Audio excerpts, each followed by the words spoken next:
Well, good morning, everyone. Welcome aboard Flying with Mike. We got it going a little bit on the early side today. We got about 8 minutes of time to spare here. However, we're not going to spend it here looking at the plane.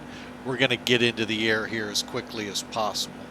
And for that, just a quick let you know here, we're in Bellingham, Washington. It's to the north of SeaTac, almost into Canada. Vancouver is going to be kind of in between the two, Vancouver and Seattle. But Allegiant uses this place quite heavily. One flight, I'm not sure if it's on yet or not, but it probably is, goes to Anchorage. The others back down to the hubs on the West Coast. So here we are sitting in the ramp. Now it's funny when you look at FlightAware, it'll say like gate D as in Delta. It's actually gate 4. Maybe. Maybe they count the other way. I don't know. But anyway, it's just kind of funny that it is actually numbered out.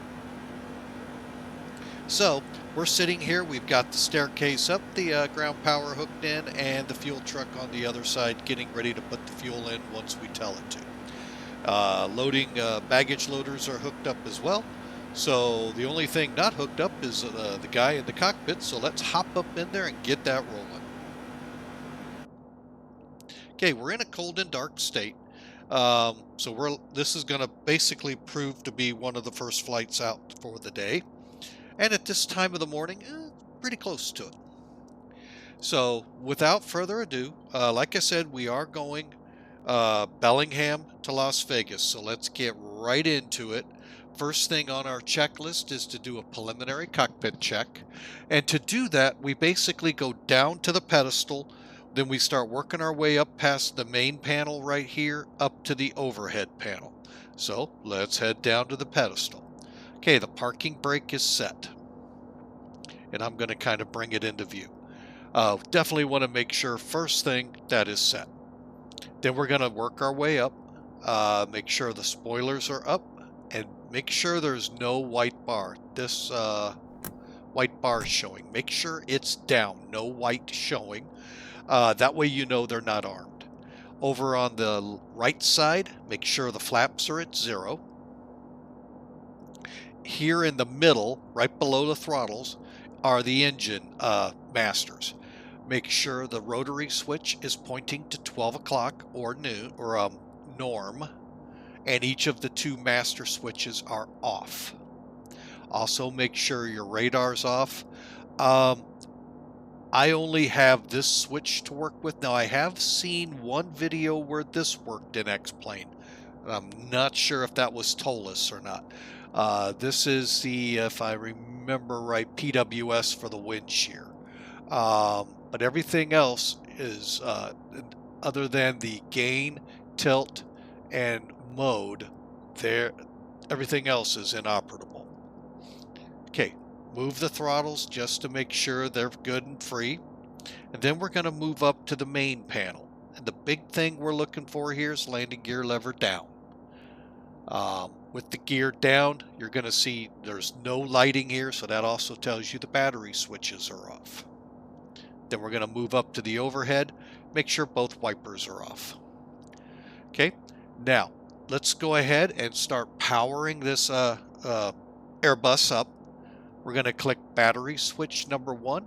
You can see now the light that says battery 2 is off is on, showing off. We also have the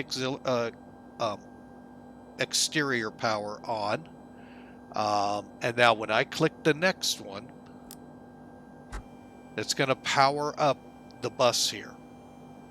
See some flashes up here, some fault lights come on, and if we go back down to the main panel, oh, there's our 3 green, letting us know the landing gear's down in green, and the backup ADI is firing up. Alright, from here, we're going to do the lighting. So we're going to make sure our overhead lights are where you want them. They come, on mine, it comes default all the way up, and that's where I leave them. I'm also going to turn on the nav lights. Now you can do nav 1 or 2, Both, folks, it's the same thing. All you're doing is a different light in the wing is lighting up. Same color, same type of light. And it's just there as a backup in case doing your walk around you say, yo, that one's out, flip the switch. If it comes on, you're good to go. And I don't believe there's an MEL at all attached to it, because it shouldn't be any kind of a hindrance to the plane other than visibility.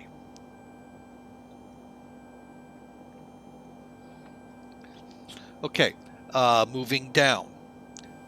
Now on the middle panel, wait a minute, I forgot one step. Sorry folks, always forget it. And that is to turn the external power on. Now you're going to get all the lights. All the offs. Hang on a second here.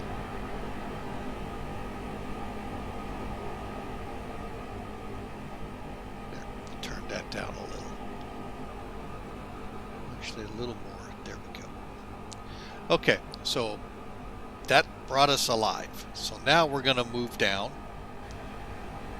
And the main LCDs are all doing their tests. They just did their first 40 seconds and should be coming alive now anytime now. There they are. Okay, over here by the pilot, we can turn up the PFD and the nav display. And same thing over on the co-pilot side.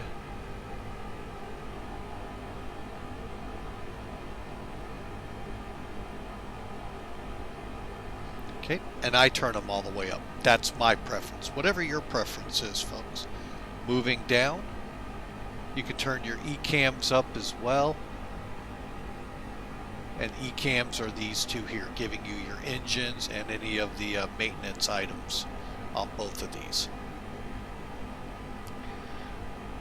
Okay, one thing I've come to start wanting to look at, a couple of things here. So we're going to go and come back to the middle. And we're going to click hydraulic. Make sure everything's looking in the green.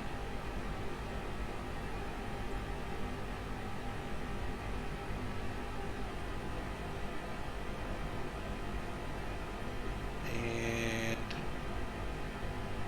trying to remember the other one. Okay, TCAS is an operative, we know. And then we're going to come to doors. Oh, there it is. And we want to make sure we have plenty of oxygen.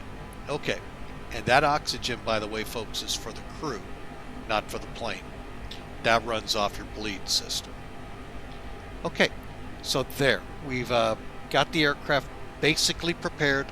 Now let's go ahead, head over to the EFB and actually do the physical load inputs so we can then get this plane in the air. Okay, for fuel, actually what we're going to do first, I think we'll be able to do this. Yeah. Okay, before I bring in SimToolkit, in order to put the fuel in, you have to call the fuel truck. Once it's blue over here, then you can load the fuel. Same thing with passengers. You have to call. Now, we're not going to load through the rear, but we're loading through the front. And finally, with the cargo, same thing, you got to call the cargo loaders. Okay, so let's go back to fuel and let us see what we can see here. I'm getting SimToolkit pulled up. There.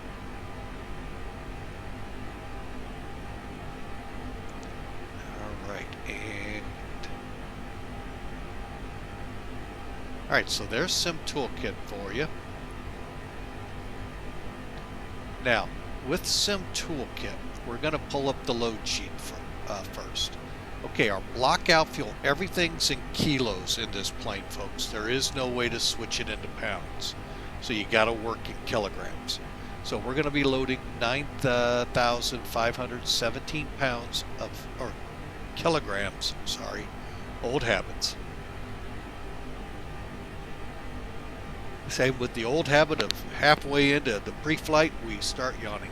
Oh, sorry, folks. But anyways, 9,517 pounds, 17 kilograms of fuel uplifting. And it rounded up for us. So we'll set that. Then we're going to go to the passenger side. Now we're boarding 156 passengers. We got that number there. Once we see that, we click set, and that sets the passenger load. Then we finally go over to the cargo load. Now for the cargo load here, we have to go to a slightly different. They don't show it right here. Let me check one thing. And cargo, 400 kilograms.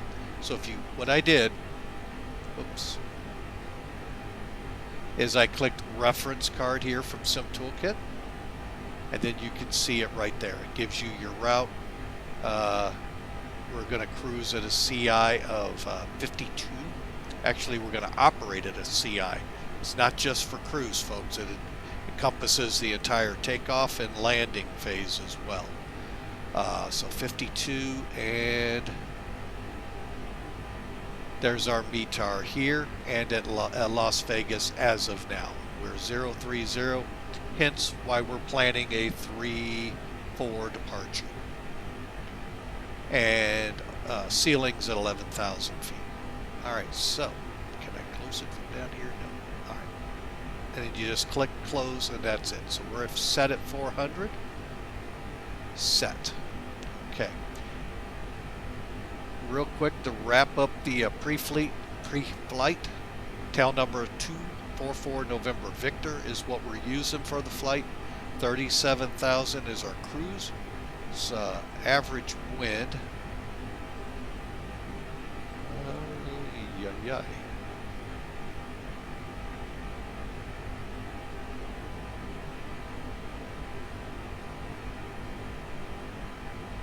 Average wind is going to be 243 at 59, and we're about 953 nautical mile flight.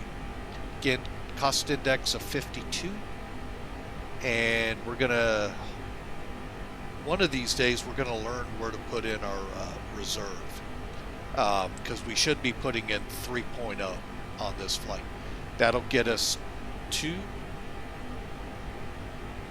our alternate, which is Ontario, California, outside of Los Angeles, and remain with our 45-minute reserve. So, but I'm not sure yet on the FMC where we plug that in. Going down, there's our route, and here's our estimating times. We're estimating to be out of here by 15:55Z.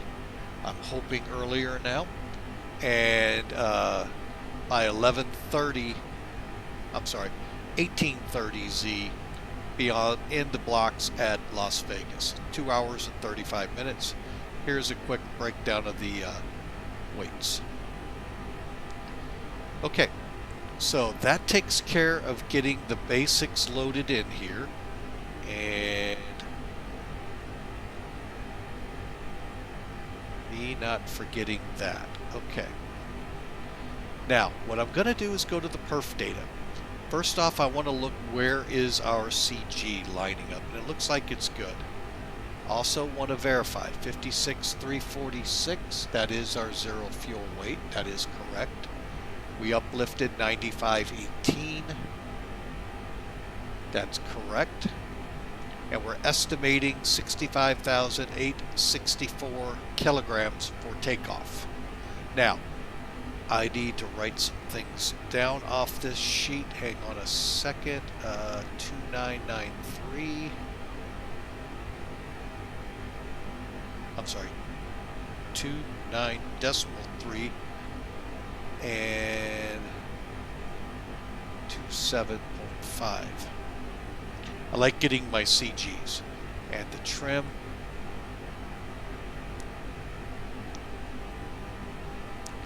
Up 0.2, and these will be used, folks, later in the FMC setup.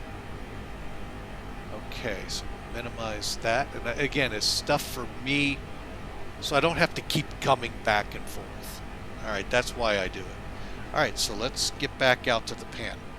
Now that we've got the aircraft, cargo, and all loaded, we can actually start removing some things. So let's go back to service. We'll remove the cargo guys. And since our fuel's loaded, we'll remove that. We'll keep the staircase though. Reason being, that's an egress. So people will be able to get out of the aircraft if we have an emergency. Not easily, but they'll be able to get out. They also can go out the sides, because these all are armed and ready to go. Okay, and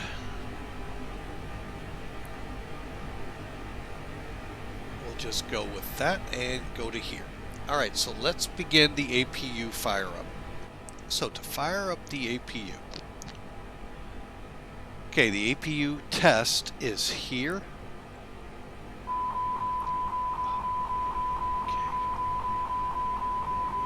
And we're looking for APU fire there.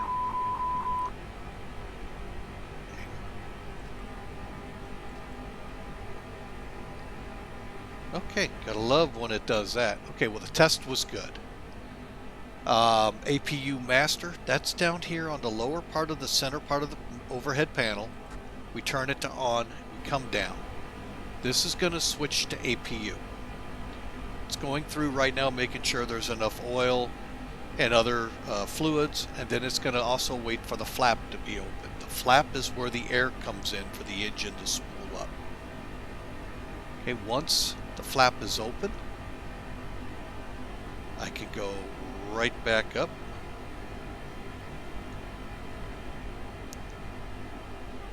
And click start. You'll see on. It'll turn to available once the start process is over. And you can now see it spooling up here.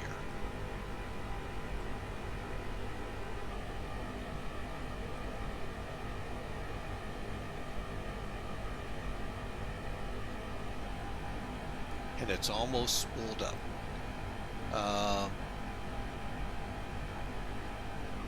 Let's see what comes up voltage-wise. We're looking for 110 to 116 volts on the ECAM. We're at 115. Perfect. And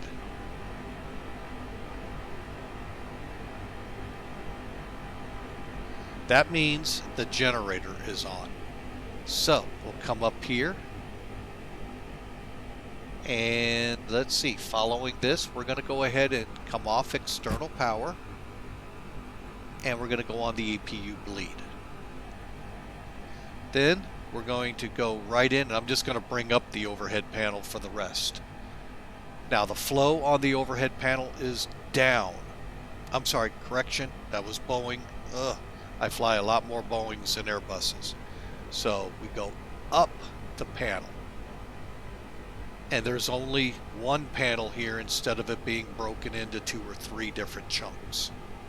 So, alright, so as we go up, anything that says off, we investigate. Cruise supply, we want to turn on.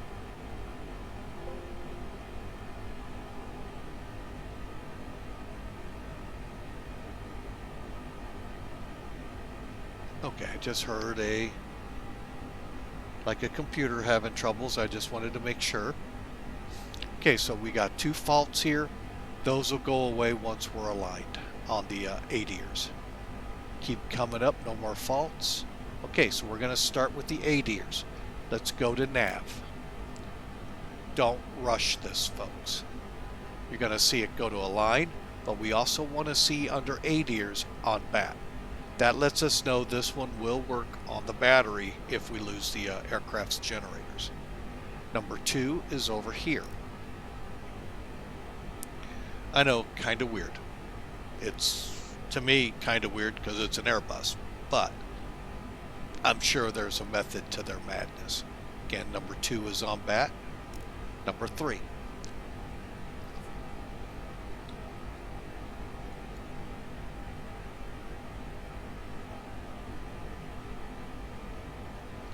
Oh, excuse me, folks, for that coughing fit. Gotta love springtime in the Midwest. And we saw the on-bat come on and off with number 3. So their ADIRs are okay. Okay, so let's come back down, and we're going to work with the lighting first. Again, we've already got our nav light on nav 1. We're going to go ahead and put the strobes on auto. That way, no matter what, if I forget to turn the switch on when we take off, hit the runway, like most times when you cross the hold line, you turn them on. If I forget and we take off, as soon as the gear is off the ground, they'll come on. So basically, as soon as the strut extends. Alright, so on the other side, we're going to turn on the no smoking and the seatbelts. Also the emergency lights. And working our way up, make sure the landing elevation is at auto. APU bleed, no cautionary lights. These two are because the engines are not on and the generators for those engines are not running, obviously. Fuel pumps on. Alright, and coming back down. Wait, we got to do the engine fire test.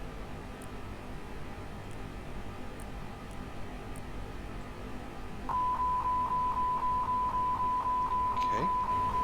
And here's what I was always wanting to see is the master, the warning, and then when we scroll down, the engine fire there. Okay, good test. Okay, we're checking number 2. Looking good. Engine 2 showing in fire. And down there. Perfect. Good fire check. So all fire checks completed. Now we come back down to the bottom. Working our way up. We've got 2 offs here at the cargo heat. We'll turn them on. We'll set the dial straight up at 12 o'clock. Now, this radio up here is COM number 3, or VHF number 3. All we got to do is make sure the dot's lit up under for 3. Moving on to the main panel, that's this. Basically, what I've done is the MCP up here. They got a different name, I think, for Flight Control Unit, FCU probably. That could go a whole lot of different ways. And then the main panel itself here. Alright, so on here, the first thing we're going to look at is the anti-skid nose wheel steering switch. Make sure it's in the on position. Make sure the brake fans at this point are off. We're going to kind of come down, make sure the FMCs are both on. I heard a chuckle out there, good. They're actually called McDoos in the Airbus. Anyway, the CDUs are on. Now, we're going to set our frequencies here. I'm going to set the first one. Whoops, hang on. 800. Oh, I went the wrong way. It's faster this way. Okay, and then we're just for fun. 1, 2, 3. I love this frequency that POSCON uses. 1, 2, 3, 4, 5. Then over here, we're going to set, it doesn't matter which way you go for this one. That, and we'll set another Unicom. 950 sounds good. Okay, so what we did is we've set Unicom for VATSIM, the guard channel. Now this is what POSCON uses, but I just like it because of the way it comes out. 1, 2, 3, 4, 5. Very easy frequency to learn. Then your emergency channel, 121.5, which is also a guard channel, and 122.95. That's a Unicom channel. Okay, so those radios are set. Now, to make sure you're transmitting on VATSIM as well as POSCON, make sure you turn your microphone switch on. So make sure this one's lit up. Does not have to be lit up here, just right here. Then we're going to come down to TCAS, and since we don't have any squawk right now, we'll put 2000 in, and then let's go ahead and turn it on. Now, what did that just do? let me go back to auto.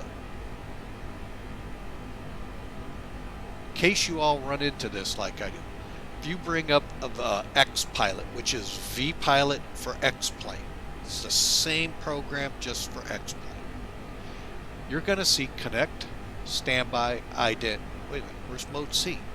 You know, I can already hear them saying it out there. Where's mode C? You got to come down to the transponder, click it to on, and standby switches to mode C.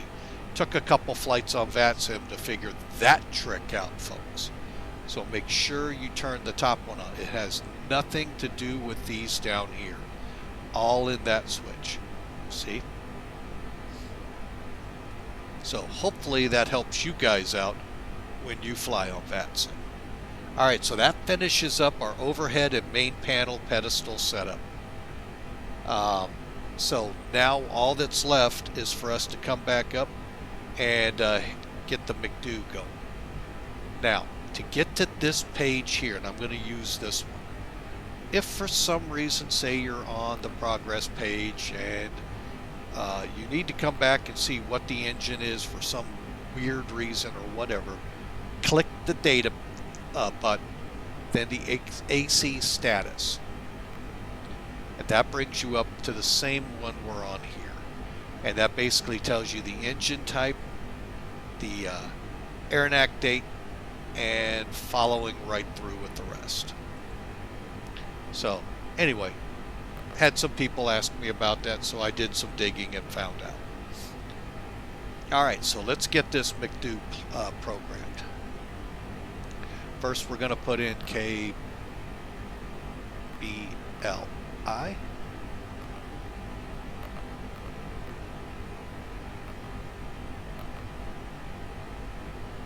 Okay, and return. Puts it in. There's no flight plans out there. I'm going to go ahead and go with AAY 572. This does not transmit, folks. It's just in here. Cost index, I believe we said 52, or was it 54? Get my little cheat sheet up. 52, okay. And initial cruise at 37. No step climbs today. And you can put simply 370, folks. Now, if you know the temperature at altitude, you can put the slash in and the numbers. I don't know.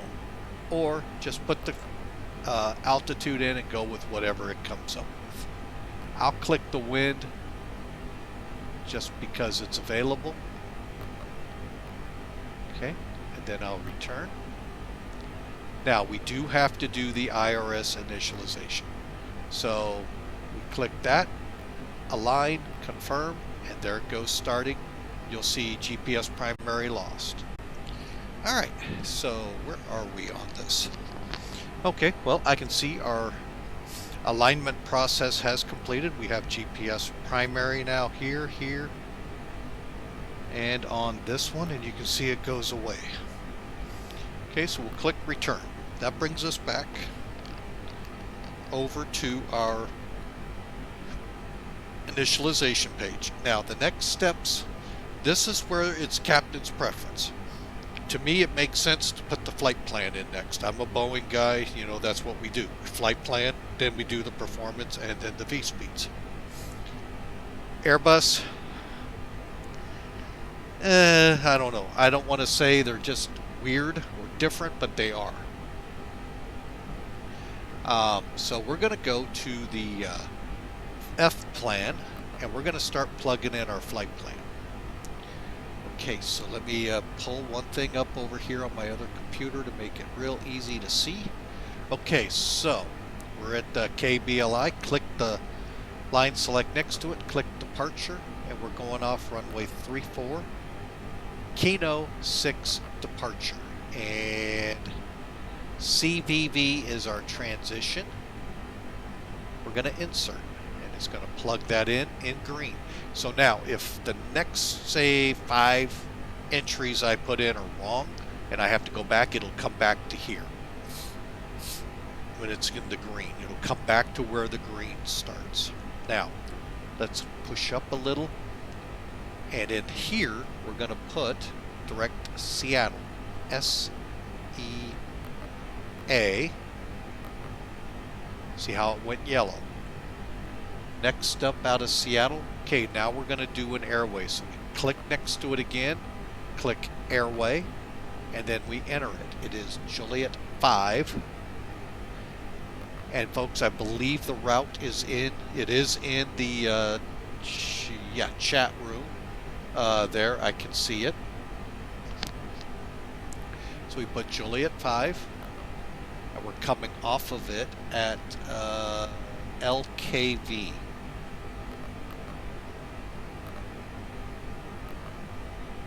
Then we do temporary insert. And that puts all of that in.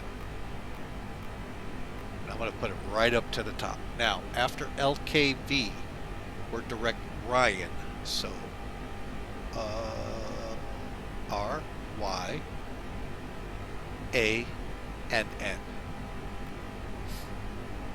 Okay. Into there. And again, click on Ryan again. We got another airway now to put in. Juliet 92. Oop. There we go. And then OAL.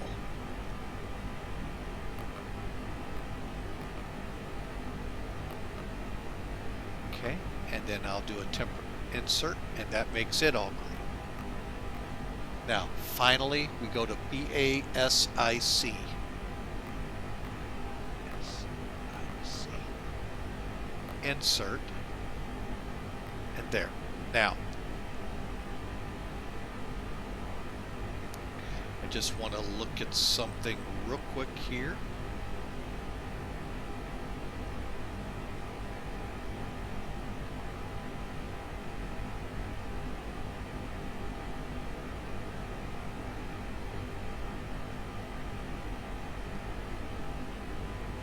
Okay, so currently the wind's calm in Vegas, and the wind is going to go to 140 at let's see, on the 11th at 2200. 140 at 2200. We're going to stay with 26 left. So we'll be able to fly this approach. So what I'm going to do, let's bring it up now.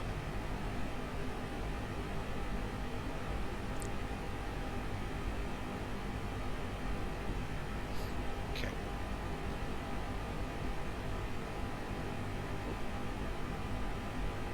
One second here, folks.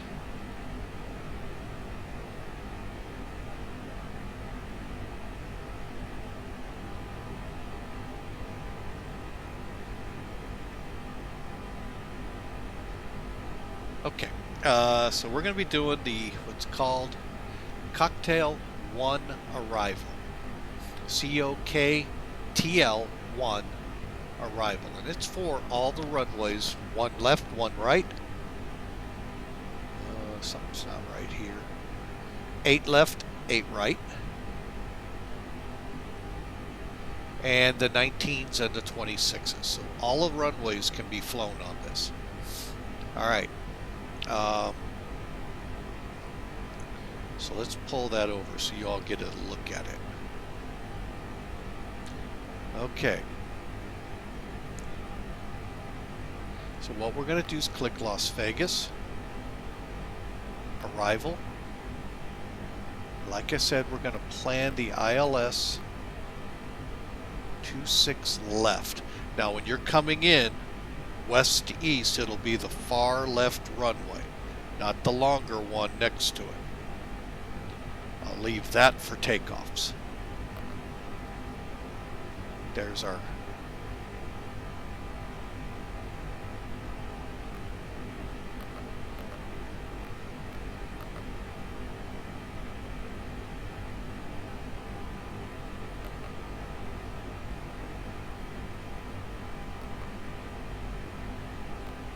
I really don't like how we get to this point, but it is what it is. Okay, so basically we have 26 left. We're going to come in via Prino, to the on the cocktail 1. What all did I just say for some of you all? Okay, well, right.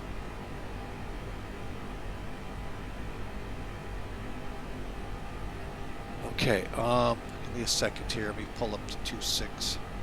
I don't like putting runways in at this point, folks. Especially with the amount of distance we have between here and there. Okay, so 2.6. Here's the Prino for 2.6. I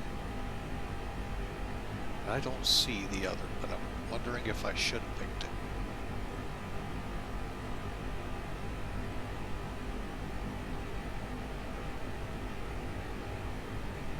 Well, we're going to find out.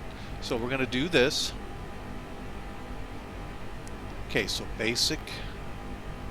Here, let me see if it'll let me clear. Okay, let's see how it works down.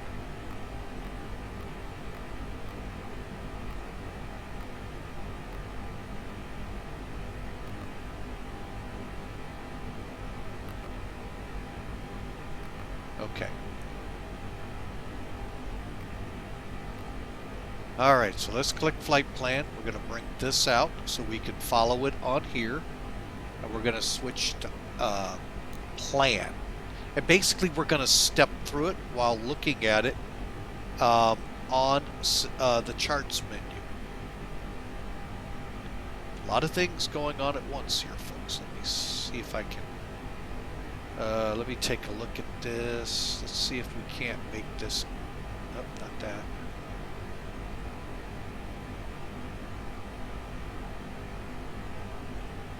There we go. Alright, so we're putting a lot of things on your screen right now. Okay, so we've got the McDo with the route. Here's the route on the display, nav display, and you have charts next to it.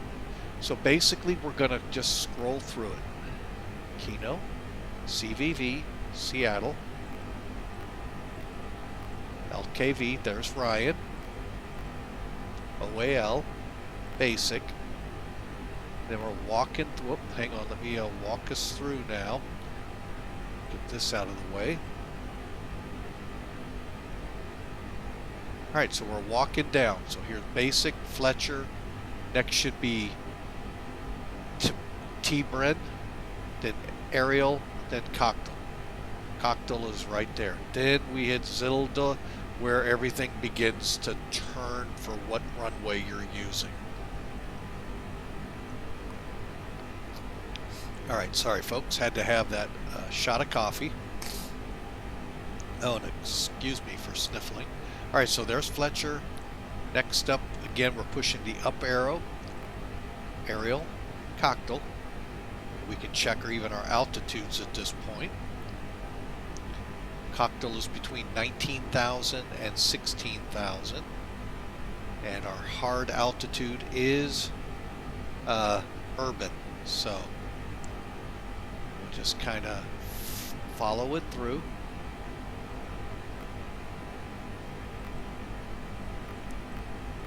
There's Bourbon, and our altitude we need to be at is 8,000 feet at 210 on the speed. Okay, now we've got the manual, which means basically we're going to fly that heading until we can turn in on Prino or when ATC tells us to turn in. Okay. There's Prino, and everything looks good. So we're going to click F plan. Let's go ahead and get rid of the, let's take a look at the arrival real quick into here. And maybe, there we go. And there you go, Prino straight into the left runway at 26 left at Las Vegas. Okay, so we kind of did our departure brief, mini departure brief, as well as getting our cockpit set up at the same time. So let's do that. And it also helps me to not have to forget that I put it on there. And then we're going to switch back to arc and get rid of that. Okay, so the route is in the McDo. The only thing we have left to do now is get the weights put in and then go from there. So we're going to go back to the initialization page, click the right arrow. Before we go any further, what I'm going to do is bring up the EFB, go to the perf data page, make sure everything's still correct, and it is. Set. Then we're going to bring the McDo back up.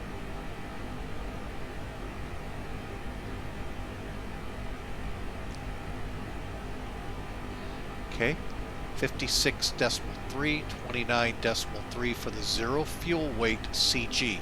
That's this figure right here. Block out of 9.5, 9.5. Trim is still the same, so all that is great. Okay, so we go back. Okay, so we're good on our weights.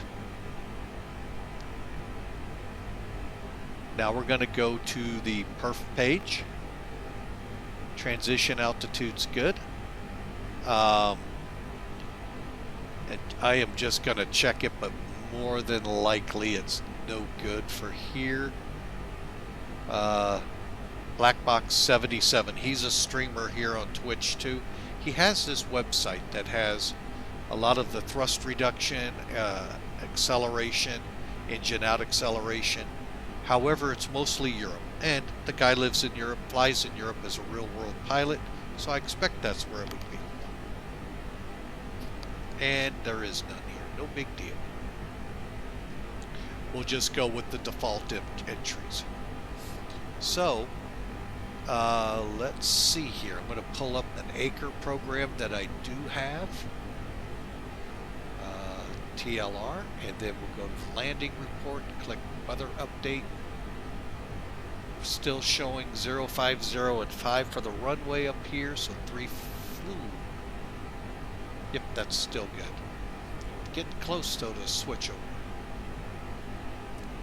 And then we're going to do our takeoff data, and that's what I'm looking for. Okay, so we're going to go, wow. We're going to flex at 54, but we're going to do a flaps 3 departure. I'm not sure we're allowed to flex at flaps 3. I'll have to find out. Alright, so we're flaps 3 slash, this is our trim, up 0.2. Flexing, again 54.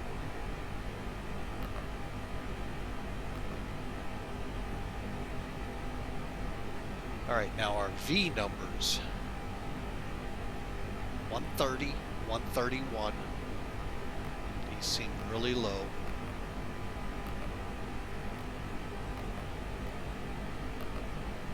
And 134. But that's what we're getting, and we'll go with it. We had another website we could check out, but it hasn't been available for several weeks now, so we have to go with what we have. Alright, so we have the McDo all planned out, top to bottom. The only thing I wish I could figure out is where in the world do I put my reserve? Does it go right here?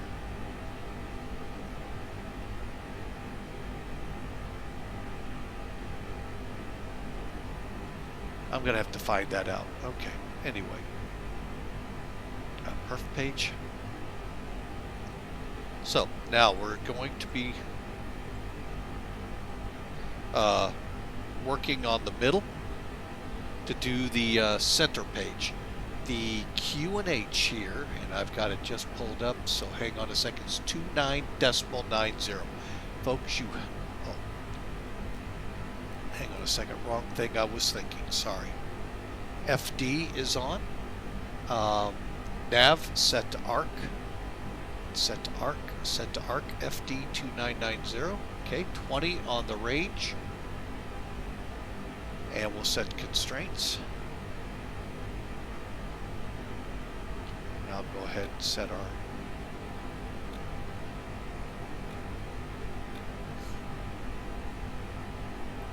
and then set our altitude. And first to 1,000, then we'll set 37. Okay. Now, before we move on to the pushback, let's do our departure brief and let's get the rest of it involved here. So, let's bring the chart page back up.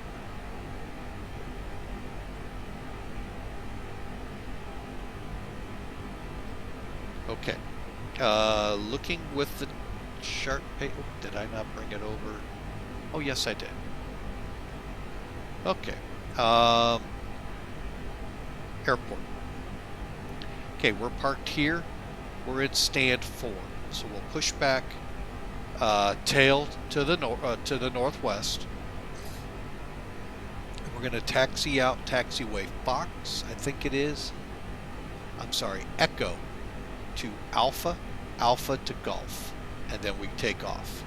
Airfield elevation here is not easily shown, but our elevation at the runway is 171. Now for the Kino 6 departure, here's our frequencies across the top. Airport is 171, by the way. Basically, we're just going to take off, heading of 164. Oh, wait a minute, wrong one. Climb on a heading of 344 to 700 MSL. Make a left-hand turn to intercept the radial to Kino off of HUH, H-U-H. Okay, H-U-H is north of the airfield, so at 700 feet you can see we make the turn, intercept, head to Kino, head to Pen Cove, which is Charlie Victor Victor, and then we're on course. Top altitude, we do not have any altitudes assigned unless ATC is around, and but 10 minutes after departure we're able to climb. That, folks, is the departure brief chart-wise. Stand by. Here's our routing, just to kind of give you an over the land, down to OAL, then over to basic and in. Let me pull that away.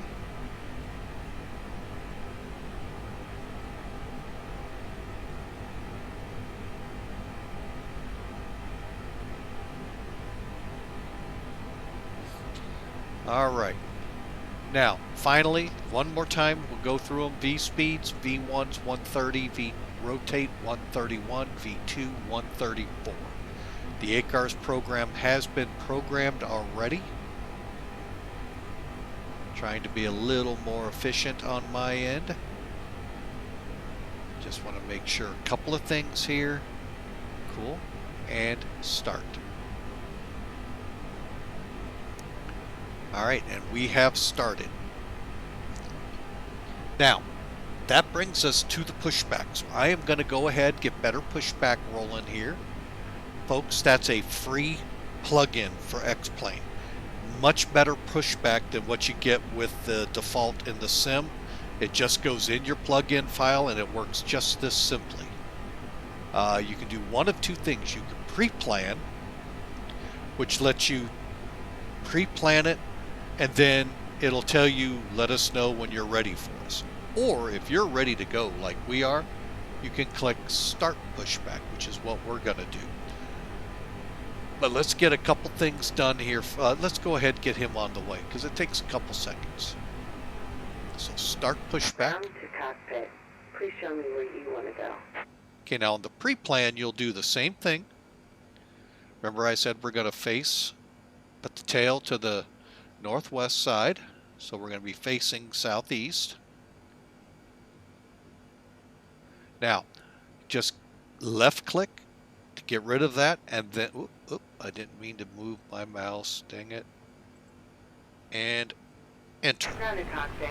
Taylor's driving up. Okay, with her driving up, that takes a few seconds. So now we're going to head over here, finish it up. So we need the beacons on. We're going to also turn the wing lights on. Okay, again, we're on nav 1. Make sure the doors are closed. I already know 1 isn't. So we're going to remove the stairs now. Okay, and then we can also remove the power and the chocks. And let's do a walk around.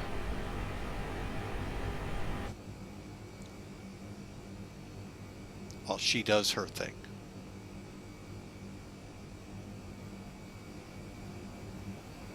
Okay, all doors and hatches are closed. Ready to connect. And looks like company traffic there at the other end of the terminal.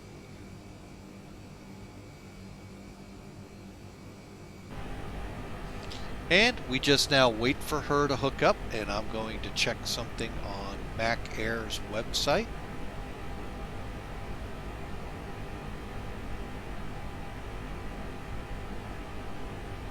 Okay.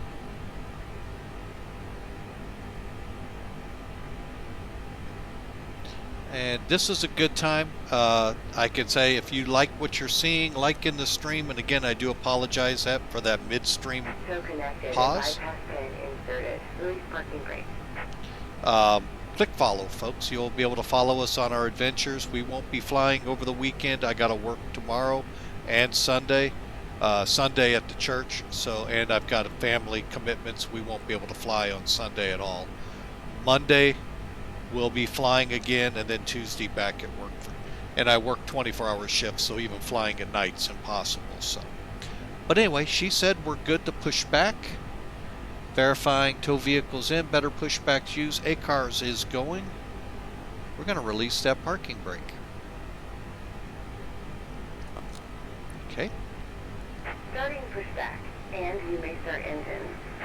And there you go, folks. There's the cue that we can start them up. Starting the engines in the Airbus is very, very simple. All you have to do is 2 or 3, depending how nitpicky you are, steps. First step, take the rotary switch, and I'm going to switch into where we're just looking down. See how it's in norm? We're going to go to start, which is to the right, to about the 1, 2 o'clock position. Next thing, we're going to lift number 2 to on, or click on it, it goes to on. And then we're going to come back up and watch it start. You can see things spooling up. I'll bring it up a little bit for you.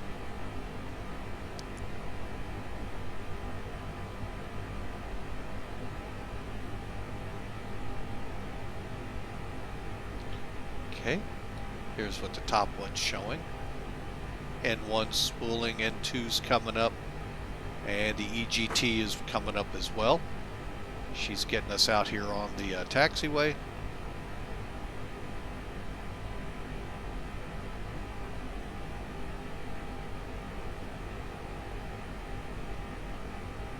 Operation complete. Go ahead and set the parking brake.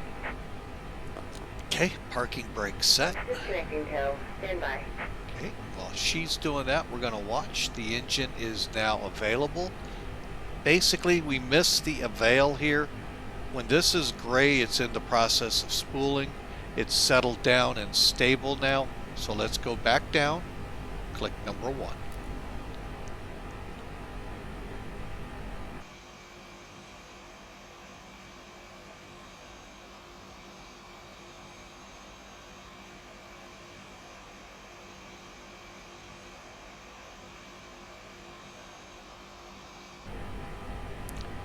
Yeah, it doesn't sound, I don't hear the sounds I hear at work. I work at an airport, with Allegiant of all things. And I don't hear the air starting to move that big fan to fire it up. So, here we go. Tow is disconnected and bypass pin has been There's the avail. When that light comes up on either engine, that means we can technically start the other one. Okay, and everything's still spooling, kind of settling in.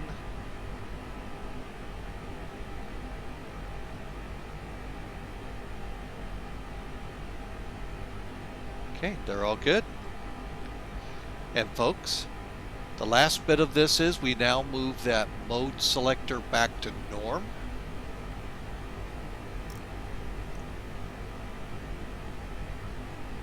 Okay, now back to the top panel. We're going to go ahead and turn the APU bleed off. We're going to make sure the packs are on, which we don't turn off in this plane.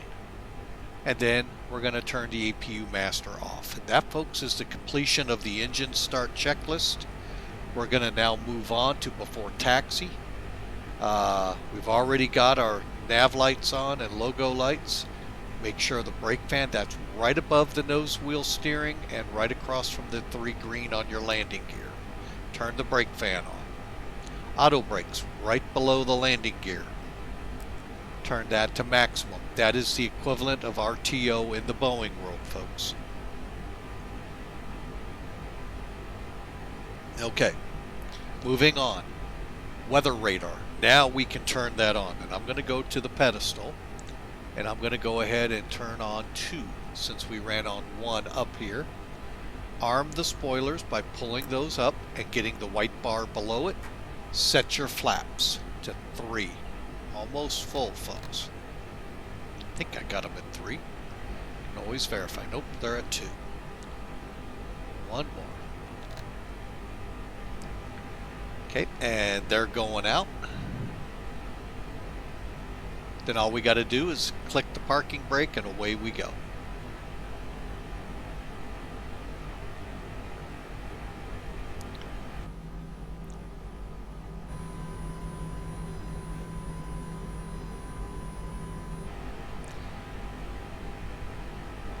Actually, one more step.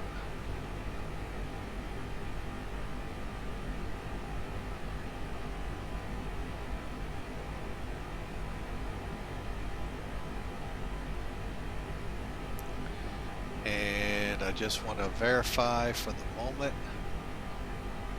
Okay, that's good. That's good. All right.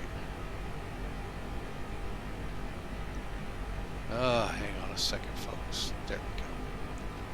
All right, so let's turn on the taxi and runway lights.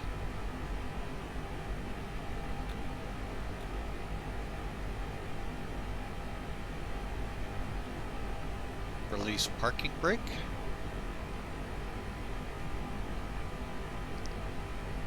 And now what I'm going to do is set this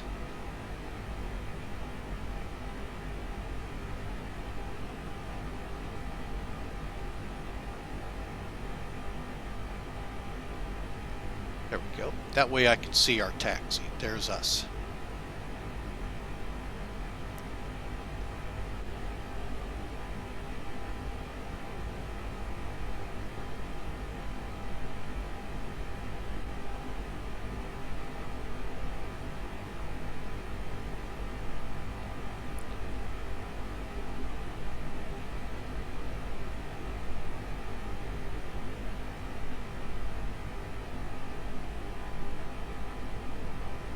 And here we go, folks, on to Echo.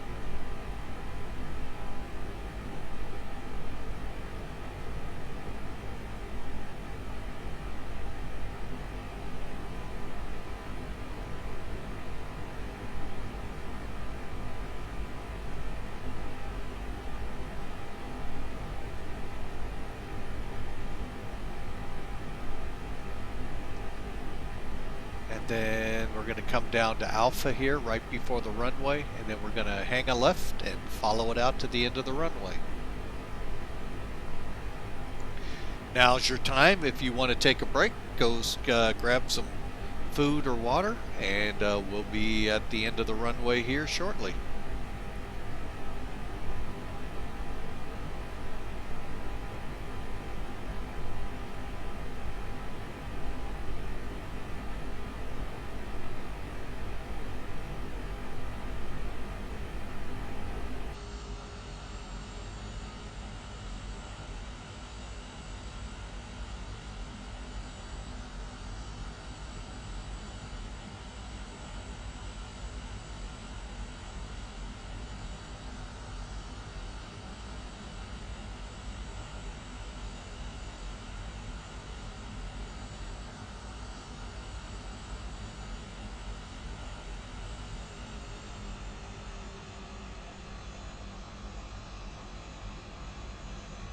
Okay, now we're going to go ahead and go through the before takeoff checks right now. There's not many. We're going to make sure the aircraft passes the takeoff config test. Basically, click the button. Everything should go blue. Should go normal, and we're good for takeoff. All right, cabin's ready.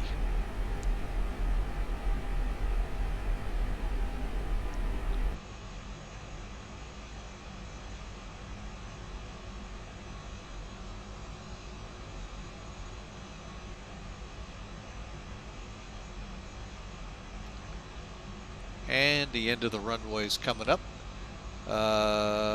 Landing lights will come on, we'll turn the strobes on, and transponder will go to TARA. We're going to do that part right now.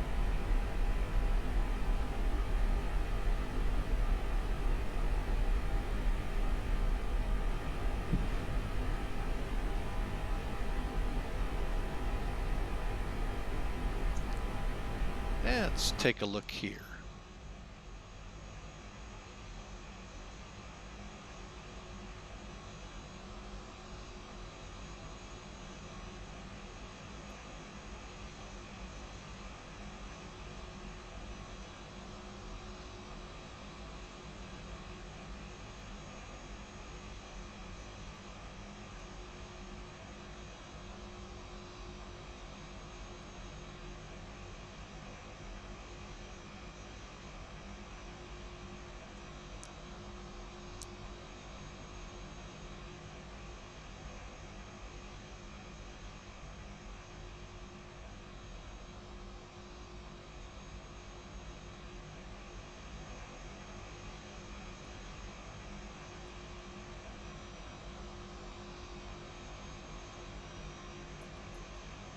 Okay, let's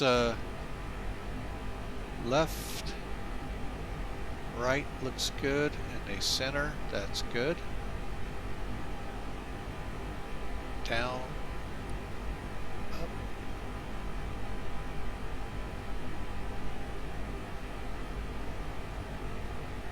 Approaching 3-4. Okay. Thought the parking brake was on. It was not. That's okay. We're good to go anyway.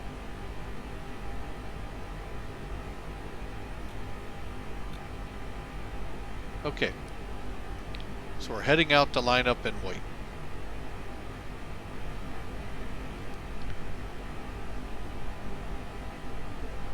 Bellingham traffic, Mac Air 572, lining up runway 34 for departure. Rolling.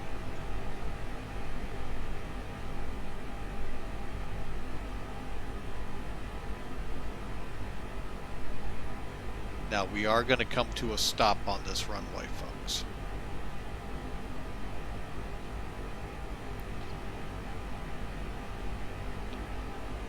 We only have 6,000 feet to work with. On runway 34.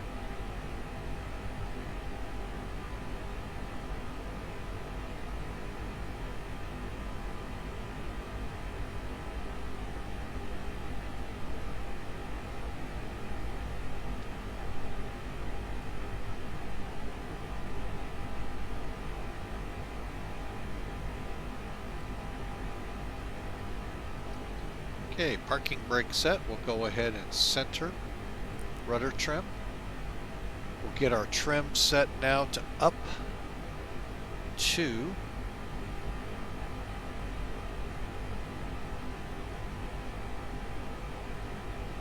On runway 34. On runway 34.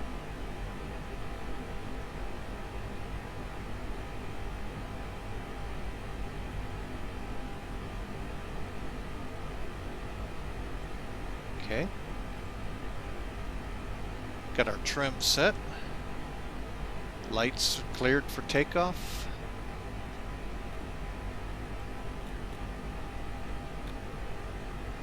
All lights on. Okay, takeoff. We're going to go to first 50%. As you'll see here, be right about 10 o'clock. Once we reach 50%, I'm going to move the throttles into flex, and away we go. And me switch over here.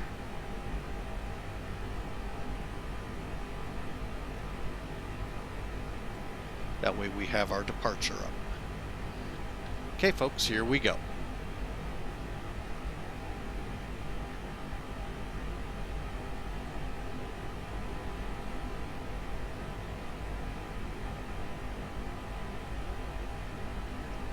And with electronic engine controls, folks, as I've been told by real pilots, they can take them right to 50% and let them build. And once they're there, they can go straight to flex.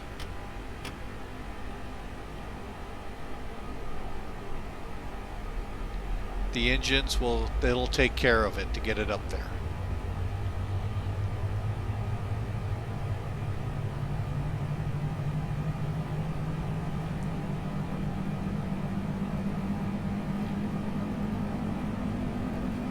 Comes V1.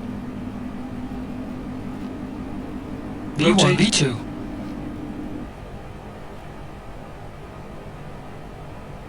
Again, we're going to climb by the flight director. Gear up. Again, remember, 700 feet we make that turn. Or I'm going to go ahead and let the aircraft do it for me so it stays within the realm of what it's doing. Gear up. Obviously, there's a reason for it. But now it's coming around to intercept that radial. We'll keep it at this speed.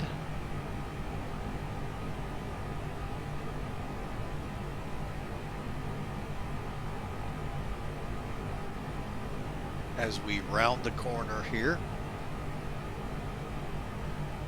Obviously, I don't know what the reasoning is, but there's a reason. Obviously, they need them to turn that quickly.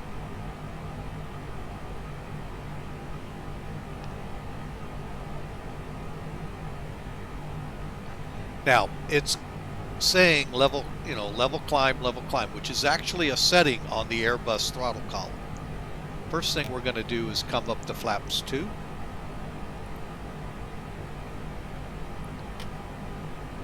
Then we'll go into throttle climb mode. Come up to flaps 1. And we are going to be going now pretty much, there'll be a little bit of a correction, but a direct keynote. Flaps 1. Up. Okay, after takeoff, flaps are up. Spoilers will disarm, brake fan off.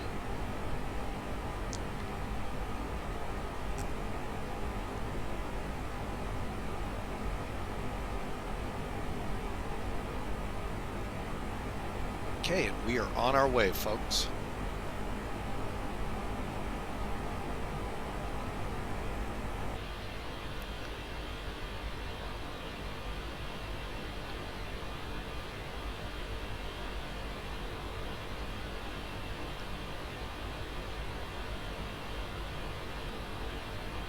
Bellingham Field should be right there.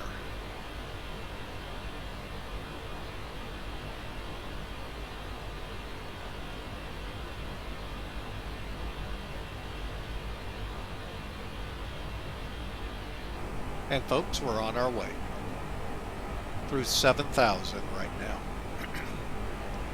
Okay, and what I'm going to do here is, okay, excuse me, folks. Okay, we're coming out from here. You can kind of see the kind of weather, a typical day in Seattle, as everyone says. It's rainy, misty, whatever you call it up there. But it's what we would call down here a blicky, that's right, a official word, blicky day. And we're on our way, folks. Welcome aboard, Flying with Mike. We just departed Bellingham, headed for Vegas, baby. What happens in Vegas stays in Vegas. Alright, so we'll turn off our lights now.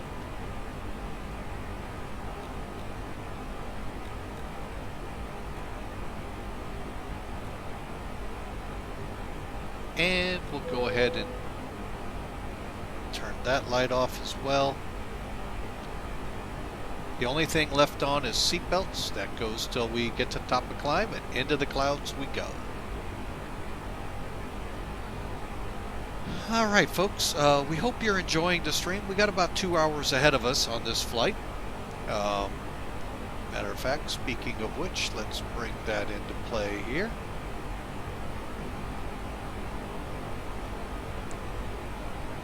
Okay, so you've now got the overhead display there letting you know the status of the flight.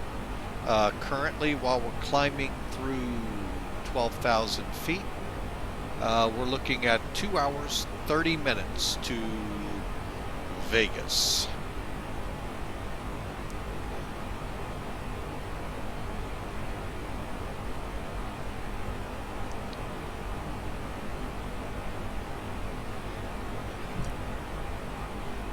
Any questions, comments? If I did something wrong, hey, if I did something right, let me know. I'd love to hear it from the chat room. If you want to take clips, folks, that's down right below the Discord banner we have there.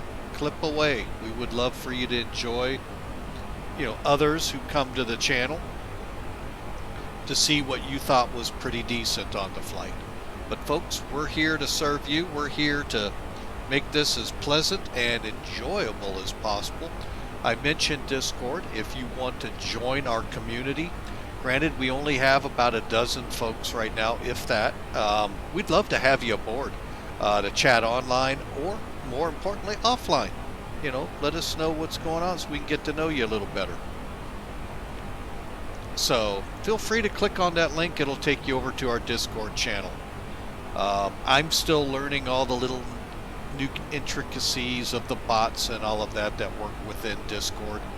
I'll get to that after I figure out the stream a little bit more. Been streaming since September of last year, and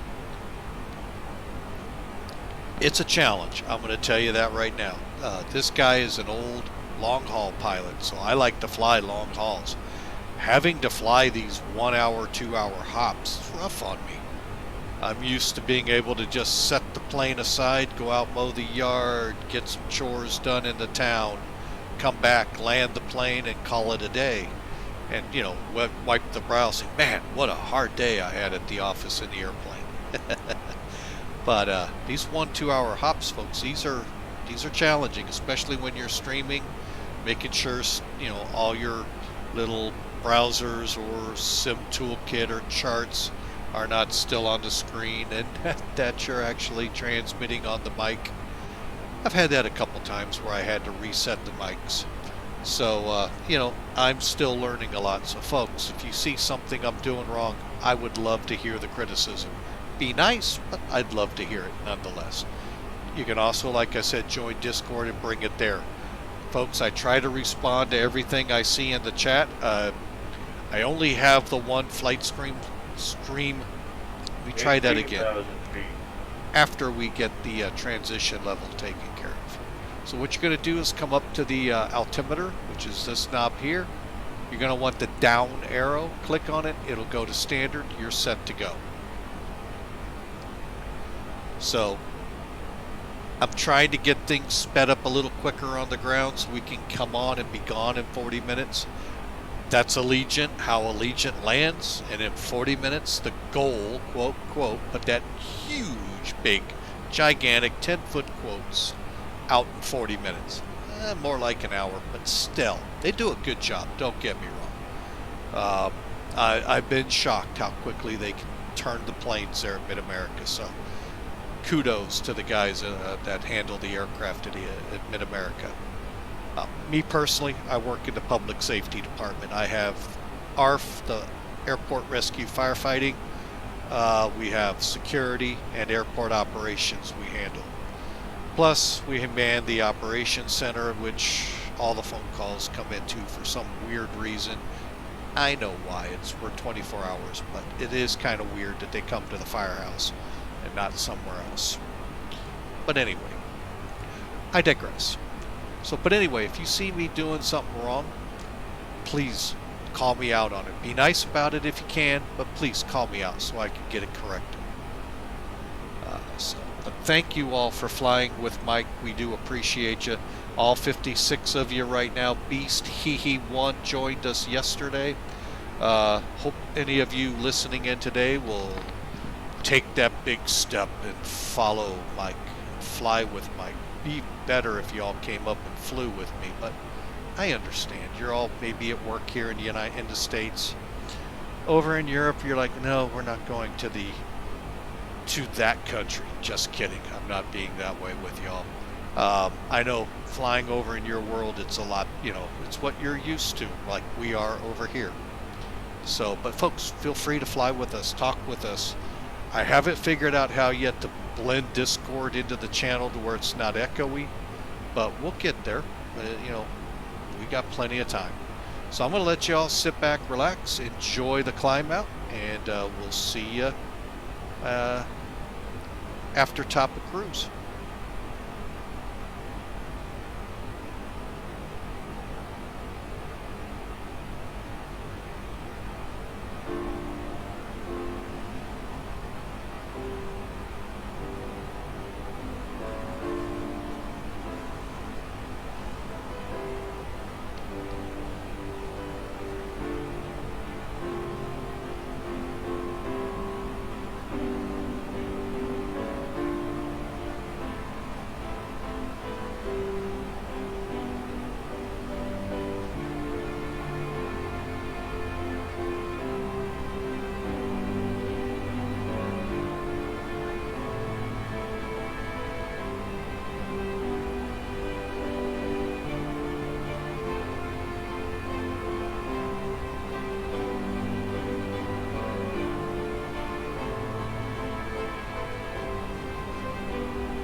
Alright folks, we're back with you.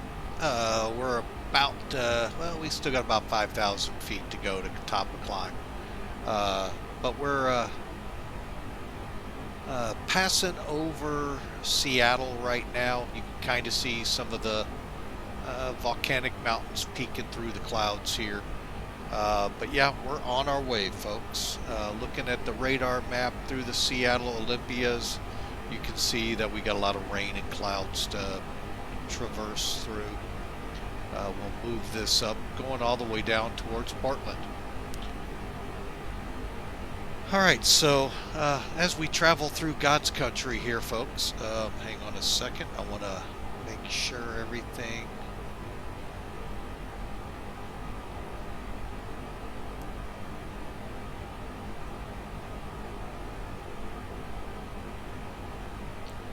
Okay, so as we travel, like I said, we're in God's country up here. Granted, to me, it's not the full... I mean, when I think of God's country, folks, I mean, I used to drive a truck. I went through places of Pennsylvania, through the Appalachians, West Virginia, Tennessee, been through the Rockies, the coastal ranges of Southern California, the desert Southwest. And folks, those were all beautiful. Alaska, though, was the best. I mean, flat out, oh my gosh, I walked out, there it was. But you know, each of those locations, though, were God's creation, folks. They are just phenomenal what God's handiwork was able to do through Jesus Christ. Jesus was there. He helped create this world. And folks, he is the way to salvation. Says it right there in John 3 if you don't believe it. Also, while I'm talking about it, there is a series out on the net called The Chosen. It's a crowd-funded movie project. I don't want to use the word movie, but it's a crowd-funded project, folks. One of the most successful out there. They put the first 7 episodes of season, I think it's 7, might have been 8, might have been 10, I don't remember how many, but out through nothing but crowdfunding. You're paying to their crowdfunding site, allowed them to get the actors, get the people to make this whole thing come together, present Jesus to you as the Bible says it, not like the little shows you see on Netflix and Hulu, the book of Matthew, the book of John. No, they bring to you the life of Jesus Christ, our Lord and Savior. And they did some episodes away from that series 1 to do the birth of Christ, but from Christ's ministry, and they plan to take it all the way to the crucifixion, folks, in each of the seasons. Season 1 climaxed with the John 3:14, the meeting of Jesus with a Pharisee, Nicodemus, and the flat-out explanation of what Jesus was here for. And folks, he came here to save us. A lot of people say, well, Jesus was here to condemn us. And no, he never was. Folks, we're already condemned. Flat out, we're condemned. From the day Adam and Eve ate the apple, we are condemned to, in the life of, we cannot be in God's sight. That's how the curse, if you want to call it that, is. However, when we acknowledge Christ as God's Son, Christ who would eventually, as the Chosen series will go on, died for our sins, ransomed for our sin, paid that ransom, folks, that God placed on us so that we can have a fellowship now with God. We can't be in the sight of God yet. We're still sinful. Even with the salvation of Jesus Christ around us, folks, we still sin. doesn't mean you can't live your life however you want. You are free to do whatever you want, even when you are saved. However, the Holy Spirit within you begins to convict you. It begins to slowly move about your body and move into areas that help change you from inside out. And over time, you will notice that, I really don't need to go out and do that whatever party or whatever you were doing. Now, does it mean you go out and just start killing and whatever and raping and pillaging? No. You still got to pay the price there to man. But you are forgiven. And you will have to atone for it in heaven with Jesus as your mediator. So, think about that. He came to teach us how to live that life. Showed us how to live that life. And ultimately, we, and I'm going to say it's going to be kind of corny, the people, the Jews, the Romans, the Gentiles, and folks, we are the Gentiles, except for the few Jewish folks. And I don't mean few, there's a lot of Jewish folks in the U.S., but everywhere in the world, we all put him to death. We all, here's a bit of irony. A week before his death, we were laying palms, jumping for joy. The Messiah is entering Jerusalem, which was easy for them to say, not me, prophesied back in the days of Daniel, the prophet, in Babylon, some 700 years prior of his final entry in there. He prophesied that, folks. Those two in Vegas that said, well, Nostradamus, we're finding all of this out afterwards. Well, no, we're not, folks. It was in Daniel's prophecy 700 years before Jesus that he would walk into Jerusalem for the last time. And it was forecasted through the building of the temple, the walls of Jerusalem, and set forth that whole prophecy. That when he walked in, and we were praising him, folks, this is the Messiah coming in. The Jewish people were ecstatic. And within less than a week, nailed him to a cross. Just mind-boggling. But yet, let's turn the table. We can watch today people jumping for joy for whoever got elected. And almost in as quickly of time, the other side can turn it and we hate them. So folks, just because you say that's impossible, no, actually look in today's world. You can see how quickly that happens. We just aren't going to, when we see Jesus again, it will be for the last time. You will have had to make a choice. You can sit on that fence as long as you want. Well, I don't know. Do I want to? I want to believe, but I don't want to give up this. Folks, that's a no. And if you were to die just like that, that's a no. You don't believe in Jesus. Or if you give your life, your heart, your soul, your mind to Jesus, folks, he guarantees you everlasting life. That's what John 3:14 is all about. For God so loved the world that he gave his only Son, that whoever believes in his holy Son will have everlasting life. He did that, and then the part people forget to read. Jesus, again, did not come to the world to condemn it. No. He came to save it, folks. He came to save us. We're already condemned, folks. Hate to break it to you. Each and every one of us are sinners. And if that offends you, folks, you might want to look in the mirror, not to say, oh, look how great I am. Oh my, look how great I am. But look in the mirror and say, oh my God. Folks, there's 10 commandments out there. And many people in this country and around the world have done everything they can to get rid of them. But they still stand. God's law.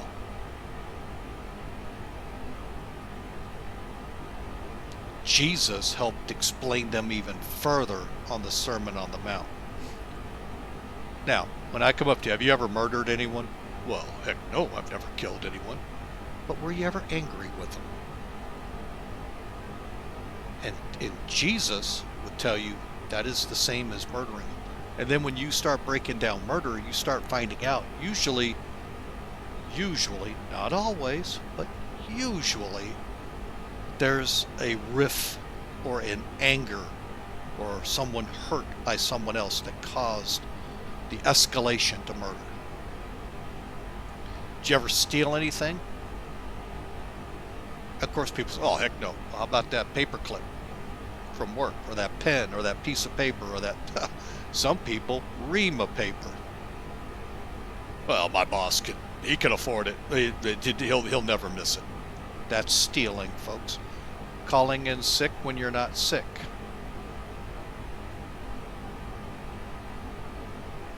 Folks, all of that, if you say you're sick. Those are all what Jesus was trying to say on the mountain. And folks, lust and adultery and all of that was dealt with in that sermon. And folks, it matters. That's Jesus teaching us how to live forever. Oh, we will die. All of us, folks. We all are condemned. We all have an expiration date sometime. Some a little later, some a little sooner. But it's what you do between now and then, and do you believe in Christ? You can't buy your way into heaven, rich folks. You can't say, oh, come on, Jesus, I can give you $10 million, $10 billion, $10 trillion, $10 quadrillion, 10 Google bits. I've got all these bitcoins I can give you. Blah, come on, I can pay my, come on, I can buy my way in. No, you can't. The only way in is through Jesus Christ. You can say, well, what about the other religions in the world? Jesus addressed them too. Through the blood of Christ is the only way in. Folks, every single person in the world was forgiven on that cross. Everyone. You have to accept it. You. So, I pray you will accept Christ. You will open the Bible, start reading. Read the Old Testament, folks, to understand who Jesus is. Understand all the prophecies that led up to one man. And then read about Jesus. And then continue on with how. The how to live. I mean, most of the New Testament is written by a guy that went out to persecute all the new Christians. His name then was Saul. Jesus changed to Paul. He wrote 3/4 of the New Testament. He persecuted Christians, ransacked their homes, threw them in prison, or worse. We're just going by the Bible's easy take on it. I'm sorry, folks, don't have a time machine, can't go back and see what really happened, but I'll go by what the Bible tells me. He persecuted and quite possibly led to the killing of the first Christian, Stephen, by stoning. So if Christ can get a hold of someone like that, change him to the man Paul became, folks, there ain't anything you've done in the world that Christ can't change in your heart to live a different life. Oh, you'll eventually pay for anything you've done, and Paul did. Oh, Paul did not have the, oh, now I've got the easy life, I could just ride along. Oh no, He was stoned. He was tortured. He was imprisoned. He was shipwrecked a couple of times. Folks, he didn't live an easy life. It was hard. And he always had a thorn in his side, be it physical thorn or an ailment that continued for the rest of his life. So folks, believe in Christ, you have everlasting life. He'll change you from within. If you'd like to ever talk to someone, feel free. DM me on my Discord channel or in Discord. Heck, talk to me here on the channel. I'd love to talk to you, folks. But Christ is the only way to everlasting life. Not blowing yourself up.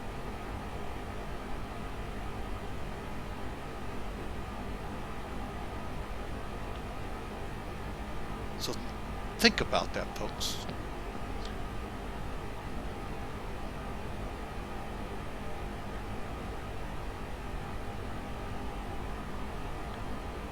So I'm not going to harp on it much more, but I know there's a lot of people out there that don't think, sometimes have a hard time seeing God in the world.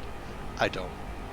Yes, oh my God, circumstances with me, oh my God, seem sometimes insurmountable, and I get so mad and angry at them. But you know, I step outside, even here in the Midwest where it's flat as a board and not much out there to see.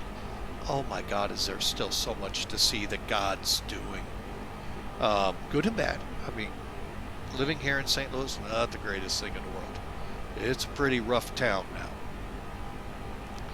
now.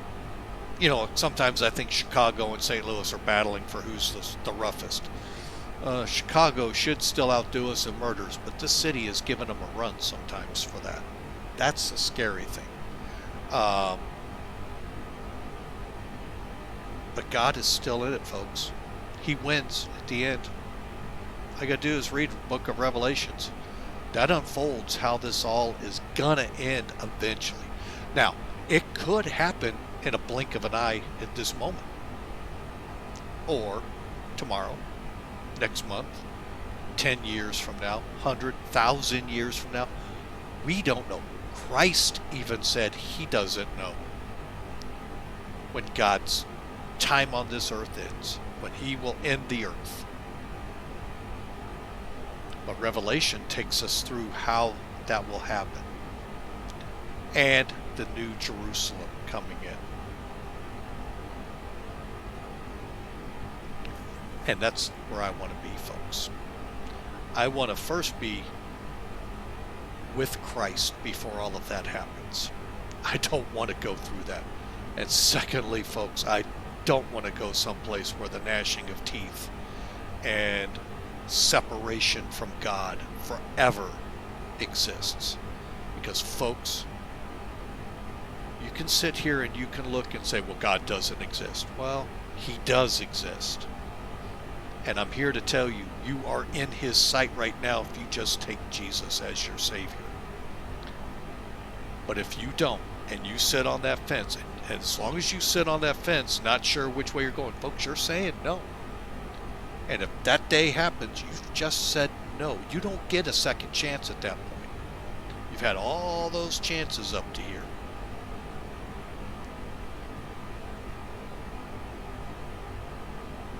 So be very careful, folks. And don't dawdle. You dawdle, it just might happen in a blink of an eye. You blink and that proverbial bus hits you.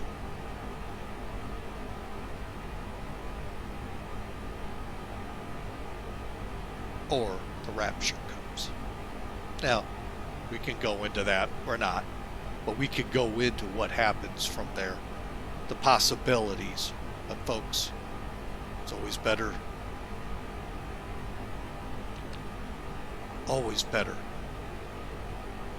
to accept Christ now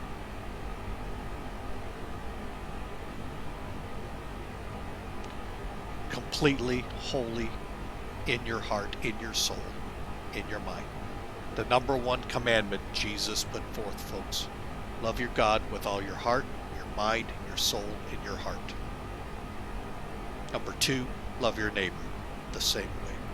The neighbor is not the guy, gal, next door, across the street, catty corner, behind you in the backyard, all that. It's everybody, folks. Everybody. Everybody in the world. That's hard. So, I will leave you with those words, folks. Like I said, you want to chat or talk about it, I'm available. And if I don't know your answers, I will work my hardest to find them. So, but I hope you do enjoy this flight. Don't mean to be on a soapbox or get on religion. I know we're here to relax, but I can't go. My daughter's going through a lot of trouble right now. And a little questioning, but I know where that questioning's coming from, I hope. And I think if she opens her eyes like she always does and looks at the world, she'll see God is really still in control. And just right now, see, folks, we're not God. We want to be in control. We want to run our lives. You got to let Jesus. The little stuff and the big stuff. Now, that's not to say, well, Jesus, I really need a Volvo. And I really need a Volvo and, and a BMW with it. He's not a vending machine, folks. But God is in charge, folks. Not you. And that's the hardest thing for man to wrap his hand around, or woman, child, or anyone.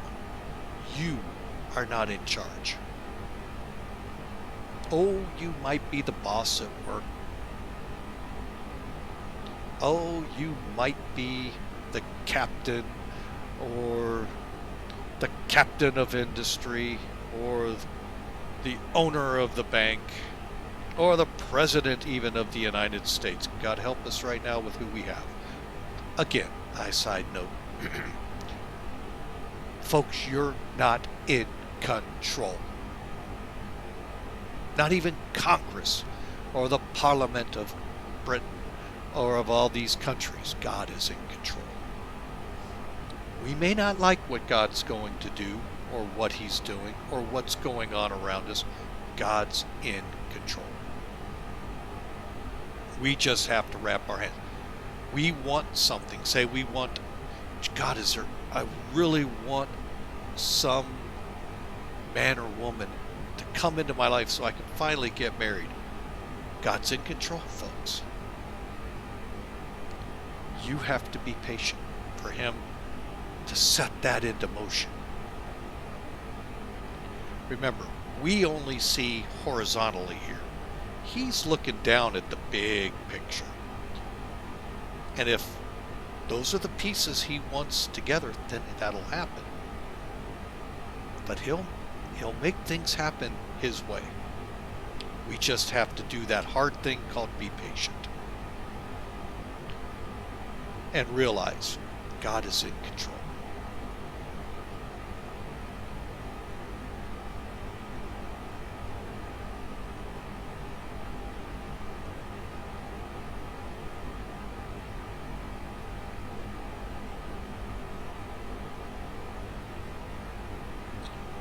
Alright, so currently the aircraft is getting us back into the cockpit here. Oh, right there. We need to go to 600 miles out, and we'll put over here 487 miles from the top of descent. So let's get back into the flight here, folks, and work our way into Las Vegas. Of all places, Sin City. Alright. We're going to play a couple of songs here. and then we'll come back, get into the arrival brief so we can get on task again with our arrival. We saw it as we pre-briefed and getting the McDo all set up. Now we're going to go through putting in the numbers for the arrival and all of that so that we can begin our approach. So hang on a second. Let's cue up some music here, and we'll see you in a couple hundred miles.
Okay, folks, we're back with you. We did some sound adjustments. I was working with a different mixer and thinking that might get it, but looks like that didn't do it either. So sorry you had to see us working with the internal sound settings here. I think we finally found the one that's the culprit. So we're getting in close enough now where we could go ahead and get this brief going. We're now 502 miles out of Vegas and showing in at 432. Yeah, we're going to keep it rolling here. We got about another 100 miles or so, so we'll keep rolling. No need to... although one thing we can do, let's do a quick systems check here. And by that, what we do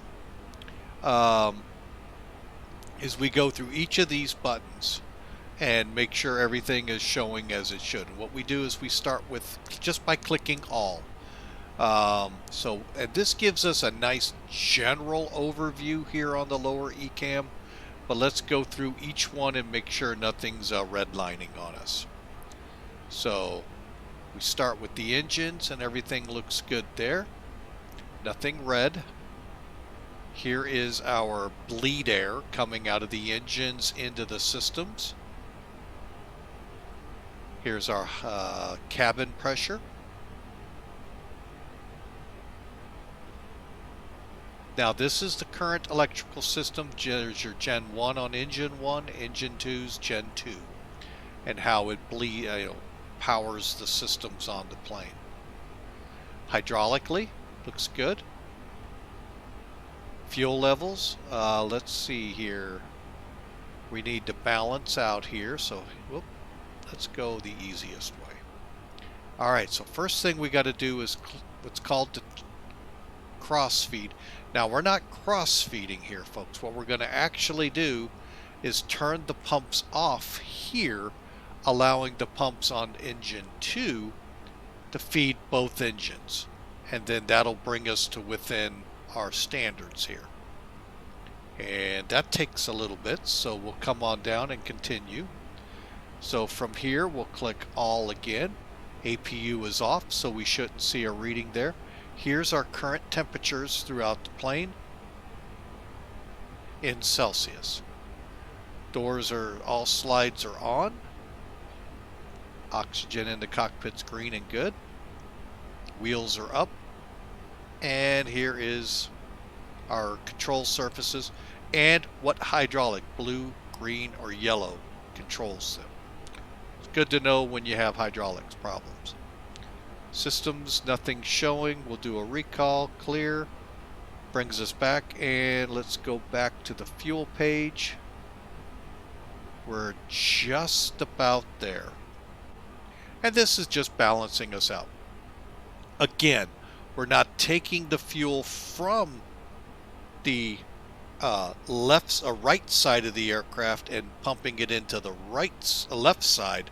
We're using the fuel in the right fuel tanks to power engine number 1 and 2 altogether. That's how we're doing this, folks. Now, once we get down to 2280, we just basically reverse the process. We'll turn the pumps on first, then turn the transfer valve off. And as you can see, we're just about there, 10 kilos off.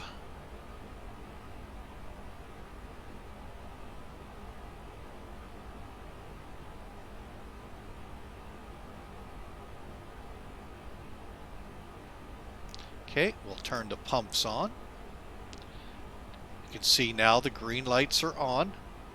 Turn the pump off and the valve is closing. And now the left tanks are fueling engine 1. Right tanks are fueling engine 2 only. You can see how the pipes are now set apart. And that's, by the way, folks, how you level your tanks out here. It's very similar to how we do it in the 747 in PMDG. But there are aircraft, I want to say the 200, we were actually transferring it through the aircraft to to balance it out. And it takes a little finesse sometimes, you know, patience and finesse. And then click on it again, and that brings us up to our general. And again, it's got your engines, your landing elevation, PSIs, all of that's showing here. Now if we get a call from the back, says, hey, we're a little cold back here, can you kick it up? And you know, me being the wisecracker that I am, I said, 77's now warm enough for you? If so, kick it up a notch. So, and if you had to do that or wanted to do that, up here on the overhead, that's what these are for. These two control the main cabin. This controls exactly what it says, cockpit. Alright folks, so now let's get a look here and see how that got us to almost 300 miles out. And I like to do my arrival briefs around 300 miles out. We're about now 45 minutes away from Vegas. Folks, remember, we're a half mile up in elevation, 2,500 or better in elevation. Not a big deal this part of June, although it can be where we're starting to really get some density altitude here, and our single engine performance becomes kind of really critical. But nonetheless, still something to be concerned with. So let's bring up McDo number 1 and charts. Let me bring that up for you. Charts, where are you?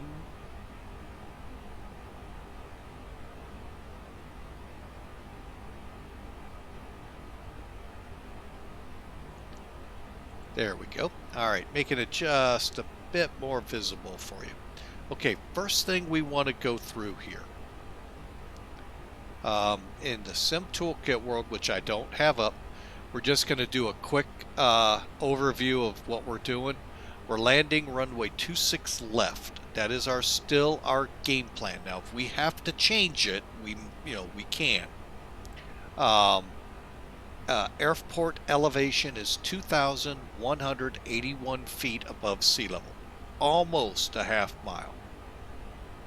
And the slope on the runway we'll deal with when we get in there. We're about halfway there, and we're showing about a 50 or so minute ETA in. Now, for the charts, and right now, currently, no ATC up.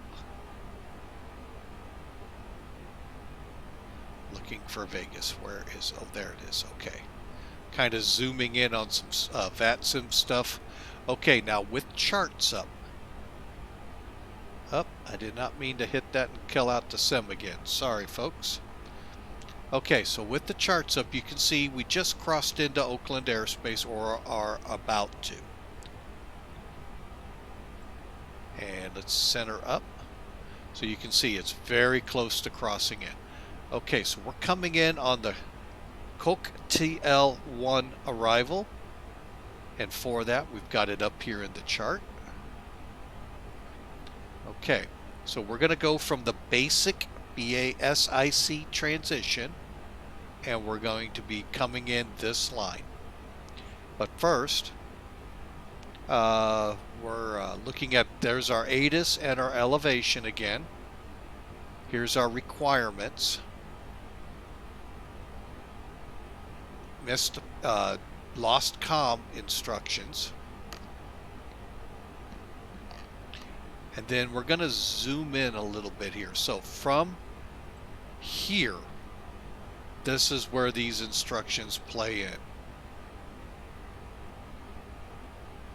So first off, to get to this location, basic to Fletcher. Fletcher is above 24,000 feet. Then we're going to go to T-Bren, Ariel. Ariel is above 21,000. So you can see the general flow here coming in to Coquetil. All right. Now, directions read. Now again, we're 26 left or right. We're going for the left side. Zilda. Interesting. Oh, okay. So initial routing for this directions is Cocktail to Zilda. So again, Cocktail we're at 19,000 to 16,000, somewhere in there. Then at Zilda we got to be above 14,000. Then above at Dion, 12,000. Then at NV, 11,000. Then Red QN, we need to be above 9,000, but they're calling us to be at 19,000 feet. I'm sorry, at 210 and above 9,000 feet. I think I said 19. But anyway, now this section from Red QN on to Bearbin is right here. And these are like 2 mile apart fixes. So Twaffle, and then Bourbon. And Bourbon is hard altitude of 8,000 and still at 210 on our speed. So at this point, folks, we are basically 6,000 feet above the ground. Okay, so from here, we'll then transition over to our ILS arrival, which is a fun place to do these things on. I had a lot of trouble. I forget what airplane I had coming in here because it's one of those MLS, I think it's called, the new ILSs out there. All right. So let's go to that page. Now, first thing though I want to do with the McDo, let's kind of follow it down. There's basic. Hang on a second. Let's see if this will work. Okay, so there's basic. Then we go to Fletcher. Now they're calling our top of descent before Tibrin. We're gonna kind of see how that plays out. From Tibrin to Ariel, I'm just gonna move things up to Cocktail. And again, remember, we got to be somewhere between 19,000 and 16,000 at that point. 250, by the way, on the airspeed. I missed that in the brief. 250, 18.7. So if it descends as this says, we'll be fine. We'll see how we go. Then Zilda, then Dion. We're doing good so far. Envy. And then Envy. To Red QN. And that's where we hit 210 and above 9,000 feet. Now, it's actually showing us at 8,700 feet. So we'll have to manipulate that probably. We'll see though. Then again, there's Bourbon, 210, 8,000. So we're looking good so far. Now from there, we track basically by vectors, or manual as Airbus calls it. Can't get rid of this. To where we'll turn in for the ILS, where we'll still be at 8,000 feet. So let's pull that chart up. Okay, so we have the ILS chart up. And I really hope y'all are seeing this McDo, because I can actually find out. Oh, you're not. Wow. Oh, I'm heartbroken now. Okay, hang on.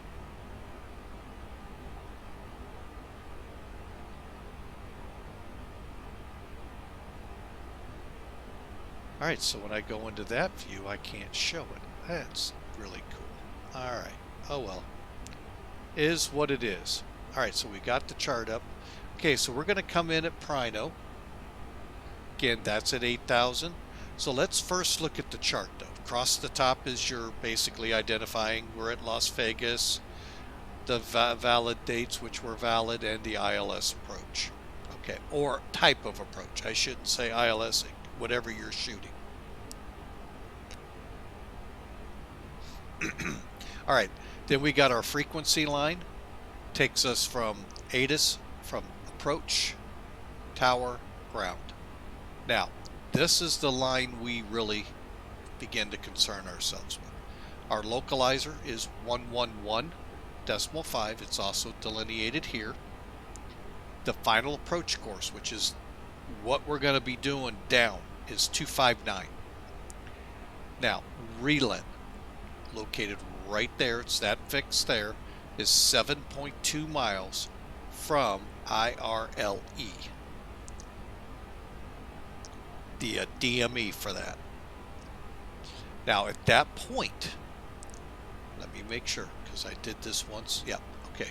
And by seeing the X marking the spot, at that point, one of two conditions or both have to be met.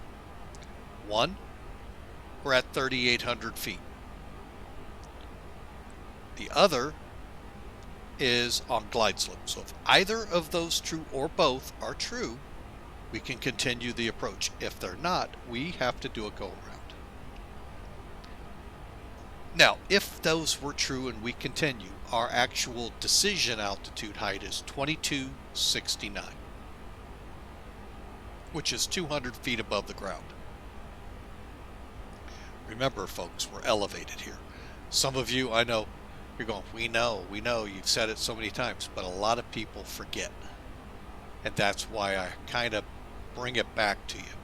Now, if you're doing the, this is what that was all about.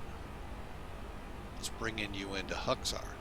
If you were doing the Bourbon transition, which I could have, it'll allow you to come in at Huxar. We're not. We're coming in at Prino.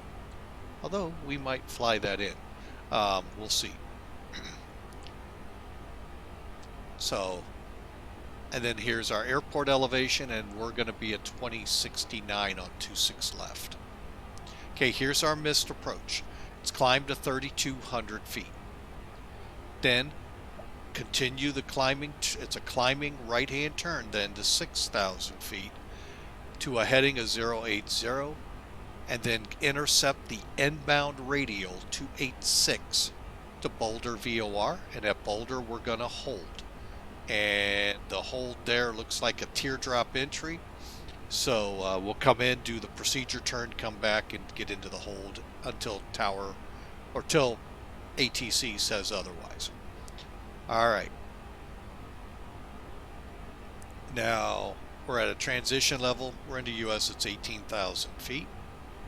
Now if we do the Bourbon transition, that's an RNIP approach then. We're going to RNIP to Huxar and then join the ILS. Okay, moving down a little bit on the chart. So vertically, we're going to come out to Prino, follow it in for the arrival. We'll pass Laurie, Huxar, Shad, and Reland. Now, Reland, remember, is 3,800 feet, so keep that in mind. And it tells you here as well, Prino, Laurie, Huxar, gives you the altitudes, mandatory at 8,000. These are above, mandatory, and mandatory. So we're mandatory to 4,800 feet at SHA and D, and also 3,800 feet at Reland. That's where we have to be either at or on the glide slope. And we track it in for the arrival. Move a little further down. This chart here is simply there, so your speed, whatever that is coming into the airport, what your approach speed is, if you maintain that speed, we'll say it's 140 here. I'll be honest, I don't know. I'm getting a refresh right now on the weather. And we got a runway change. Okay. Yeah, we're 030 now at 7. So if we're coming in, we're going to be landing runway 1. I don't think I've ever shot this approach. Interesting.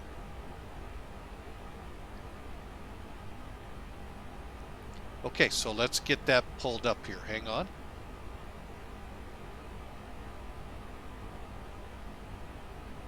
Disregard the entire brief, folks. I just got a weather update. Approach.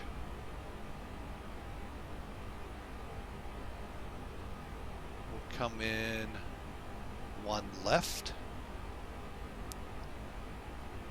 I totally apologize, folks. So let's go through it again.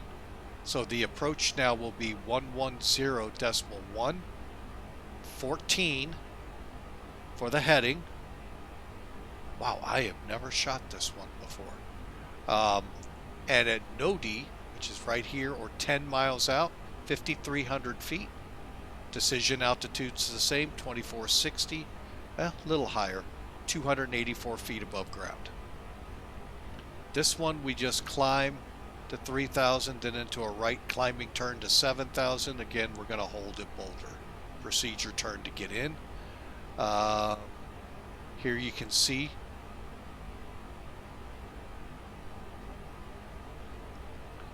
hang on a second. Okay, we're going to grab it at Shannock, but Terre, Condo, Nudie, Soso, Zabes, all the way in. Okay, and then we're approaching with Malzers and the Pappies on the left. Here's your picture of what we're going to be doing in Boulder, to Boulder. And switching runways up to one left. One left is an 8,900 foot runway, folks. 8,988 feet to be specific. And pulling up the landing report here. One left dry. Obviously no anti-ice in the desert. Okay, so yeah, what happened is the winds changed to 030 at 7. So it makes better sense to come in on runway 1. Alright, so let me come back out here. That changes a lot of things.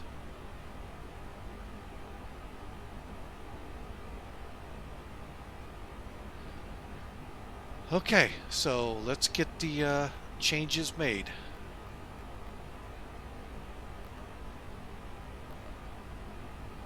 ILS runway 1. Still on the cocktail. We're still on basic.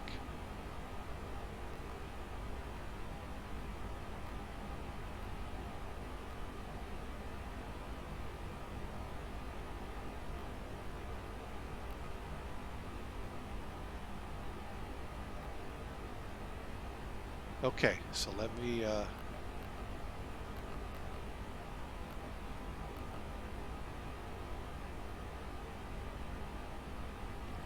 okay, so this has us going from Roan MN to Coden, Code No.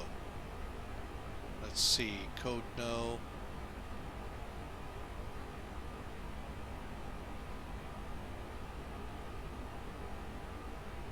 It's right here, 13 miles out. Oh, right there.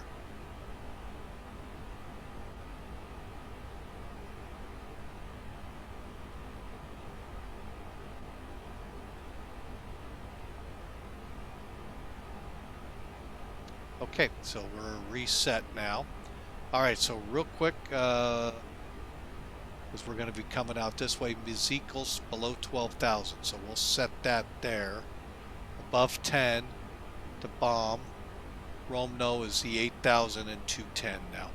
Then runway 1, we come in to Kodno at 6,300, then Nudie and on in.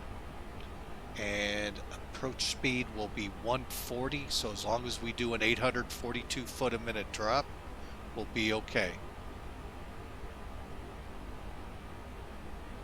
Okay, so there you go, folks. There was a runway change en route.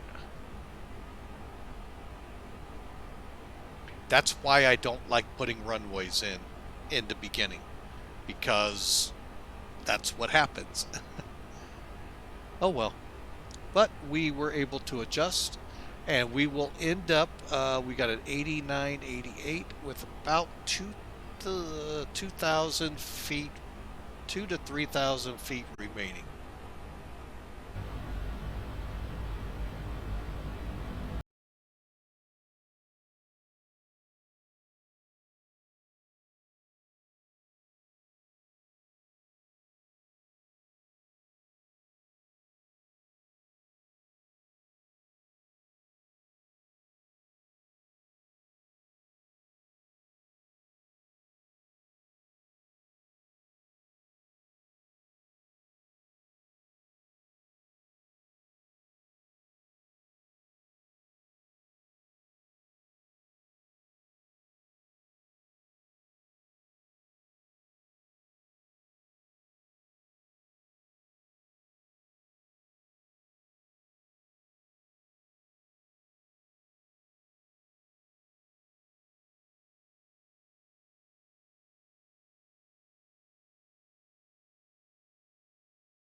Alright, ladies and gentlemen, we're back with you here. We're going to be with you pretty much the rest of the way down the ride here.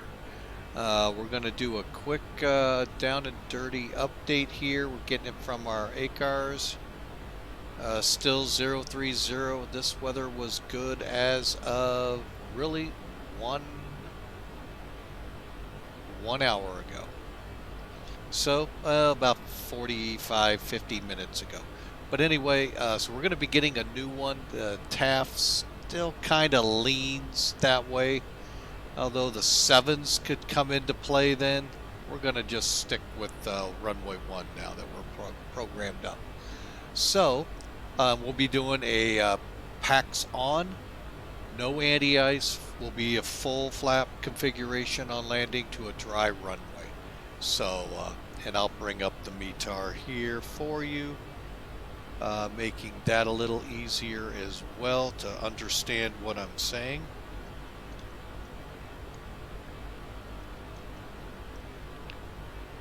As well as I'm going to do a prediction on my landing. And that's all you got to do, folks, is what I just put here. Exclamation mark predict, space, minus, sign, and then whatever number. I put 200. And it'll go up here on the chat. I'll see it. And then when we land, whoever's the closest, it'll let me know who actually chose right. All right, folks. So here we are over the basin here. Let's get back into the cockpit here. I know some of you are probably going, we want to see the cockpit. They're going, oh, it's Airbus. Oh, and I'm going, yeah, kind of like Boeing's better. But anyway, an office is an office. So we're getting told to go ahead and enter our data.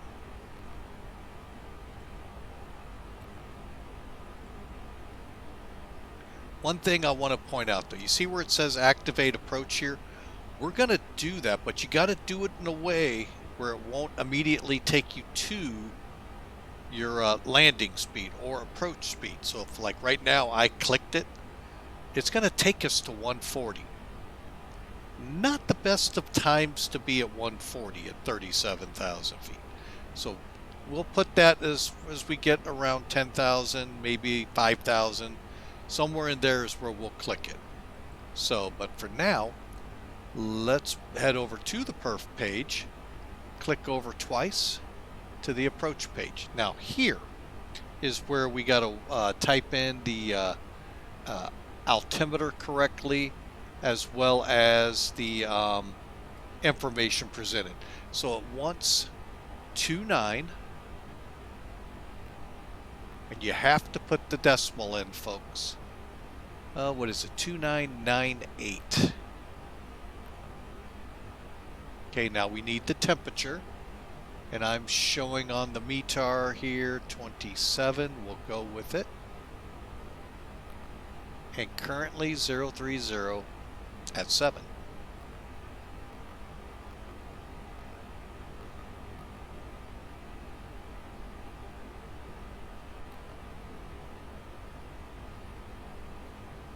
Okay, for the MDA. Oh, hang on. Yeah, we have to go here to here.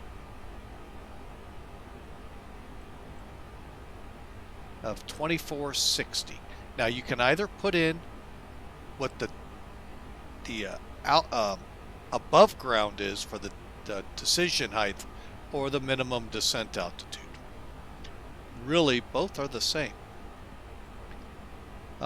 Just the fact that we're at an airport 2,000 feet above sea level. 2460. Try and see if it'll take it.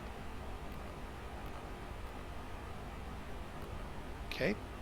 Can't put into DH because it's one or the others. And we're doing a full approach, so we're set up for that. And let's head here. 37 miles out. So we've got our information plugged in. The only thing we haven't done is set our initial descent altitude, which I am going to go back to here, actually to here, Okay, now for this one, we got to be at or below 12,000, at or above 14,000 at Zilda, at or below 12,000 at Mika. Let me check something here. Okay.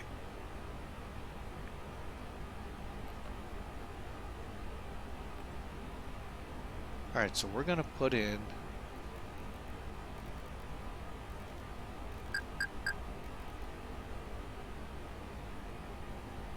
14,000.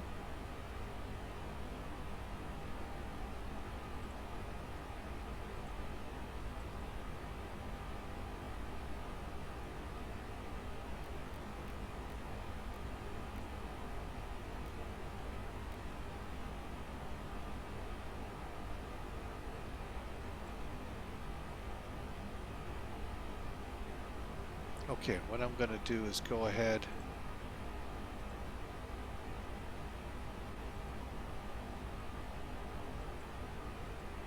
Okay, why aren't you playing nice? Manage descent.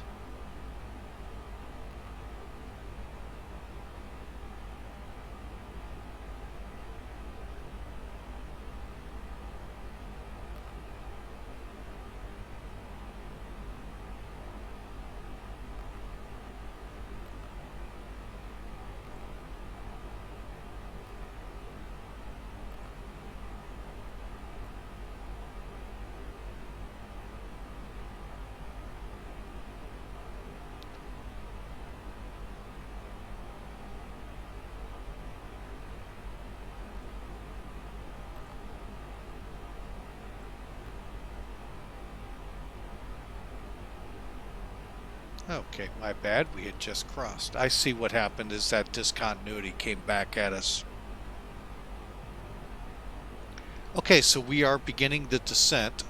Now we're out of profile a little bit. I started it a little early. And once we catch up to it, it'll be way up here by T-brand. Then we'll have the dot in between here, and we need to be at 22,000 feet by T-brand. Oh, wait a minute, that's what it's saying here. We actually don't have a restriction. 21,000 by aerial.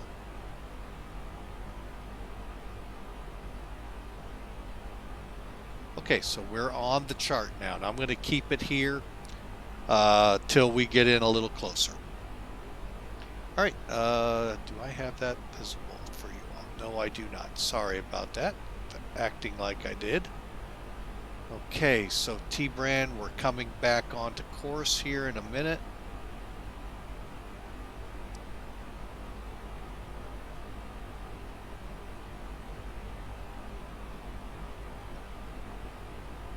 And again, 21 by aerial.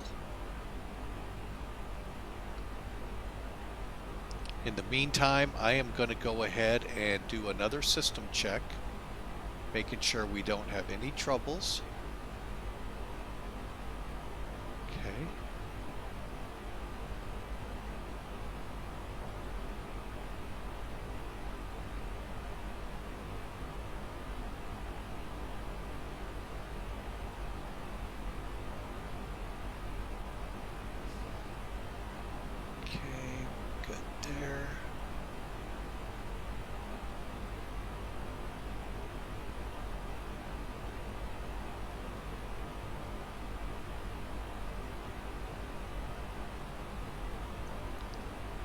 Okay, and everything looks good, folks, for our descent into here.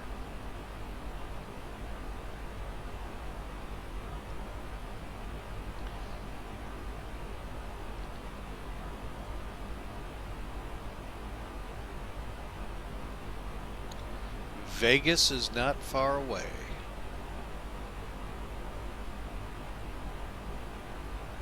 And the EFB looks good on the weather. Let's get it closer to Vegas.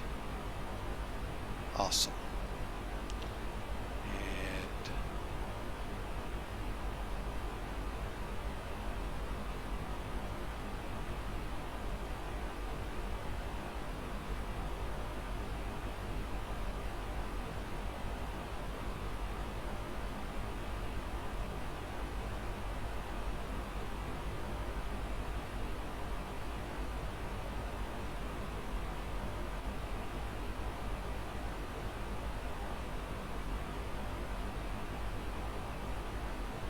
Alright, so I'm just working with my SimAware charts. There we go. Alright, so we are en route right now, folks.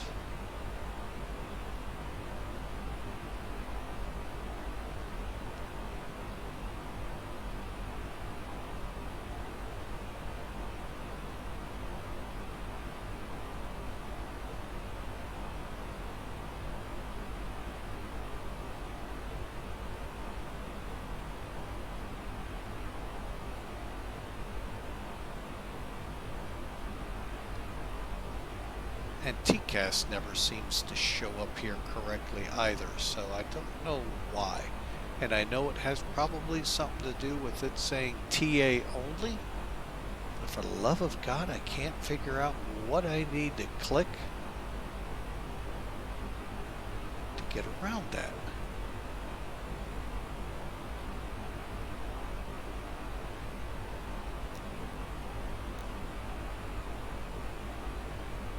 Okay, we just crossed Tibra, heading for aerial. You can see we're still, oh wait a minute, we're getting low here. Hang on a second here.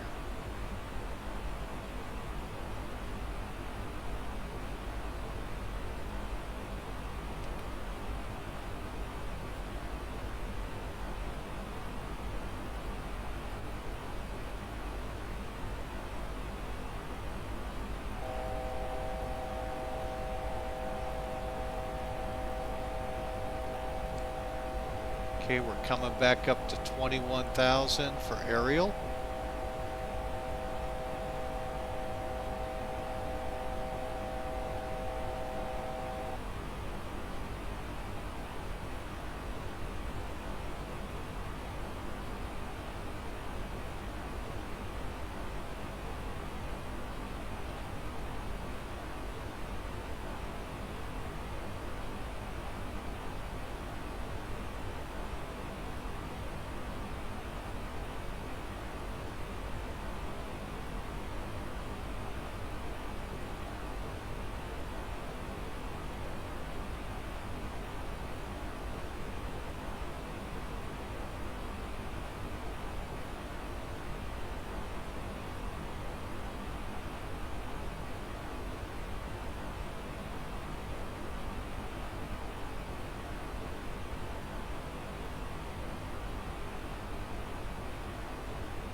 Okay, and I think it's across those mountains. We'll be in the Vegas. Vegas is just right behind them. So we'll see though. We're got a couple more fixes before we make the turn in. Let you see those here. But I think it's that mountain range because I think that's Lake Mead in the distance.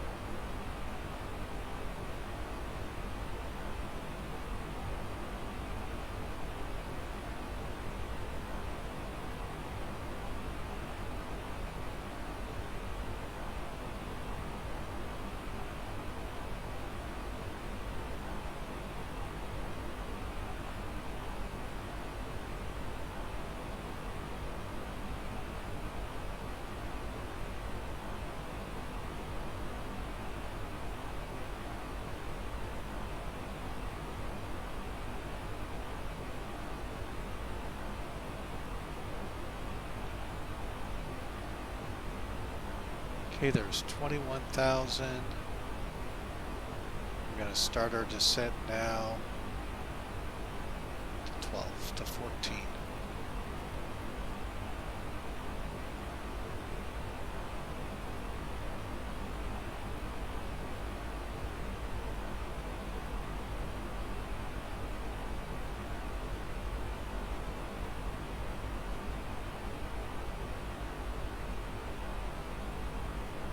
And again, folks, I'll appeal to y'all. If you know how to get me to where I'm in TA mode, and I've got a bad feeling it's something simple, for the love of God, though, I can't find it. Please, by all means, let me know.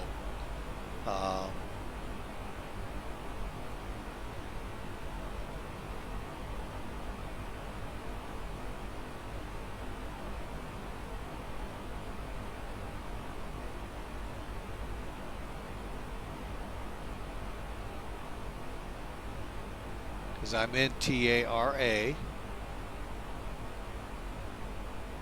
Yeah, I just can't figure out why I can't get out of TA mode and be able to see traffic on here as well.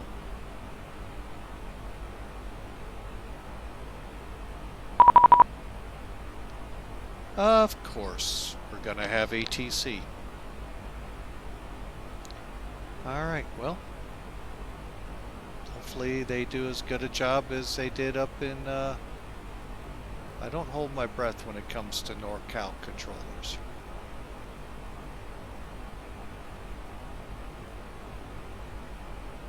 What do you want me on? 135.0.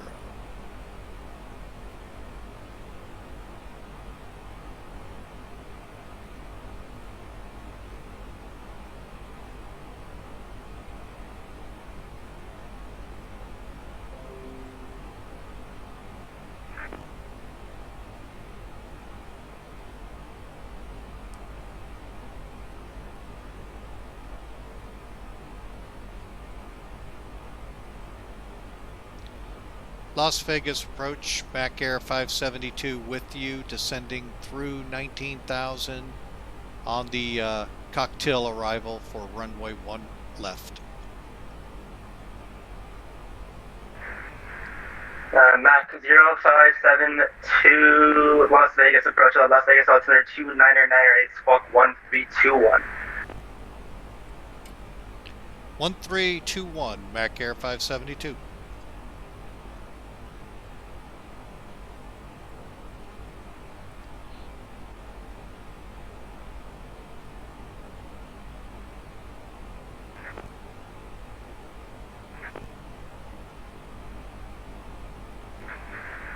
Mac Air 572, radar contact just southeast of cocktail, flight level 180.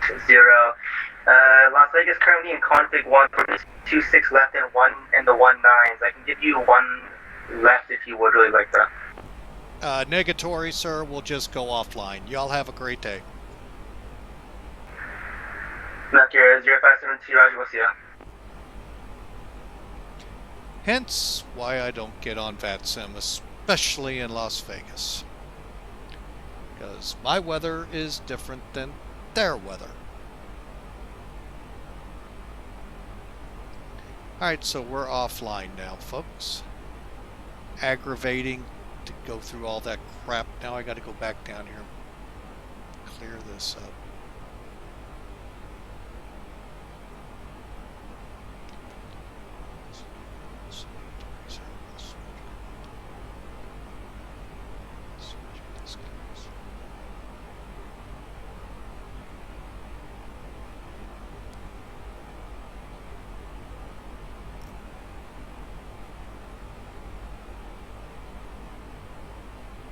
Okay, so now we need to be below 12,000.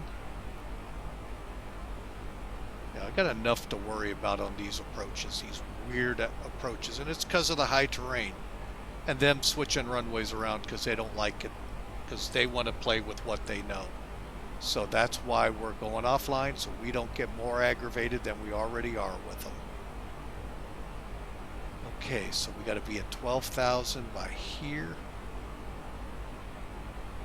And then from there,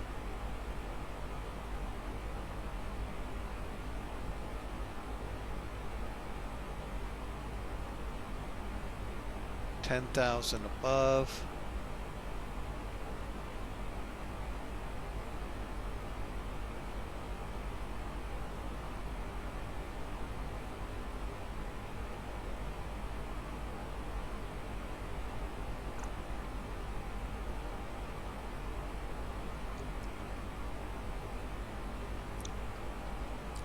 And I've just got to, because it irritates me to no end when they, oops, I didn't mean, let's just see what the winds are at this moment. 040. How can you put people on runway 26 with a 040 wind? For goodness sakes, LA, wake up. Teach your controllers how to look at the weather. Okay, so 97. Actually, he was wrong with the altimeter. And that is as of 1756. That is 5 minutes old, folks. Oh boy. Hence why me and LA never get along.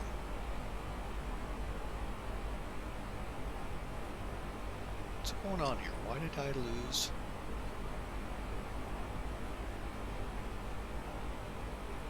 Why am I? What's going on here? This is weird. My cameras are acting up, of course.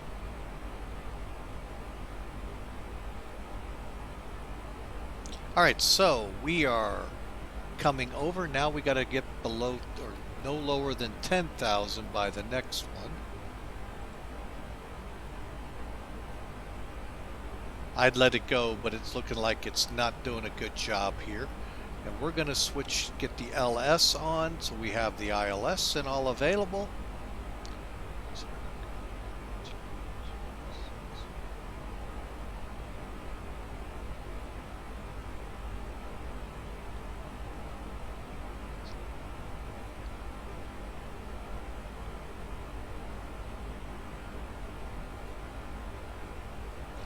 And we're going to come off speed.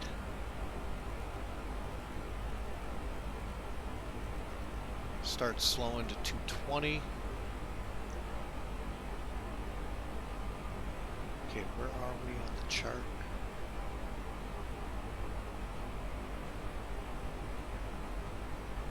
We're going for 8,000 now.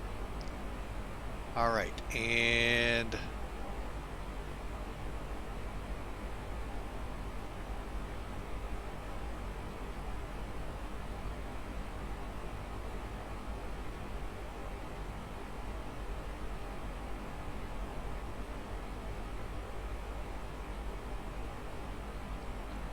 I'm out of curiosity here.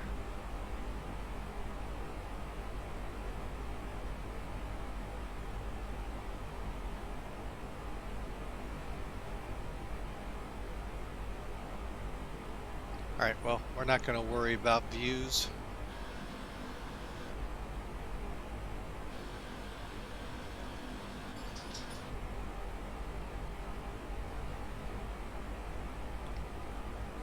Okay, let's go into approach phase. We're on speed, slowing to 210.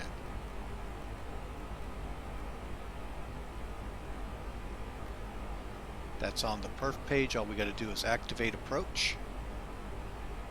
And we have. Now, what would have happened here, folks? We're just above our speed for flaps. There's 10,000 by here. And right here at Rome is when we got to be at 8,000. Which we're doing real good on here, folks. Yeah, I'm not sure what just happened with my speed, with my cameras, but that's okay. Improvise time. 10,000 feet. Okay, we're back on 20.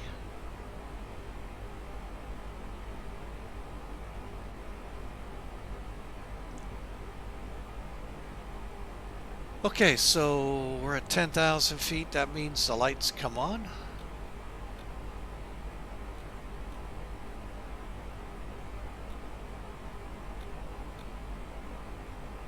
As do.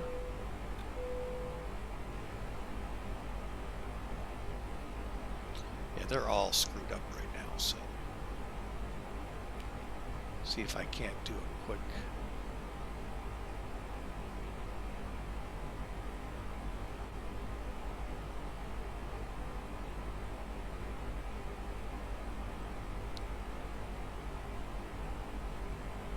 Okay, so we're turning in now. We're almost to 8,000. All right.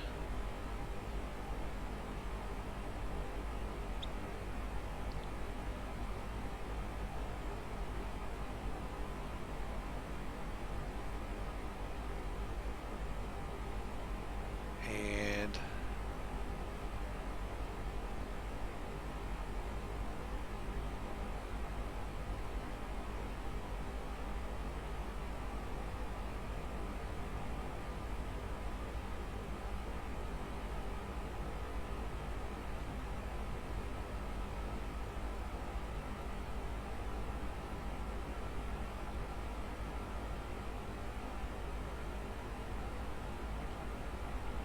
Okay, we have approach. As soon as we cross Rome, we're going to slow to 180.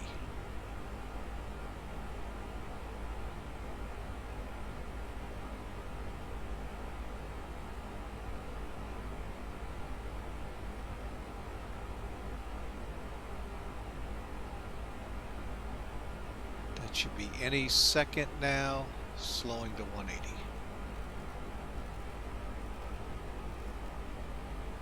And an initial notch of flaps.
Okay, so let's arm up the speed brakes.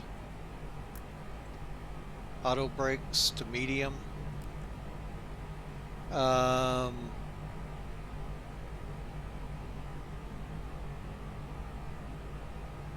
We may actually have to take over and do the descent because it is still not coming down fast enough.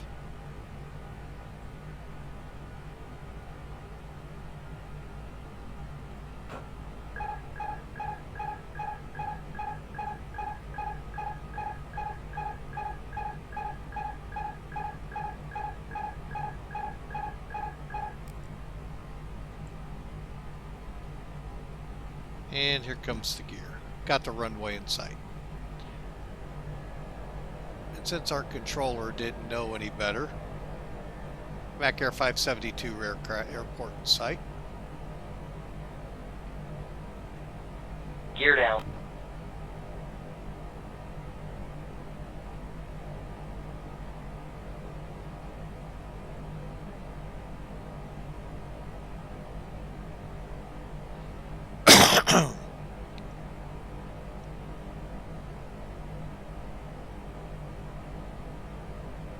Okay, and we're starting to firm up on the glide slope.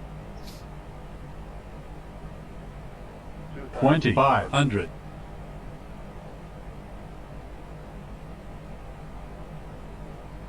2,500. There's the glide slope, so we can continue. Bring her up to about a little too much. Hang on. Yeah, I don't get these controllers sometimes why they're so what they think. Alright, so still trying to firm up on the glide slope, but we're going to flaps 3 down to 140 now. Okay.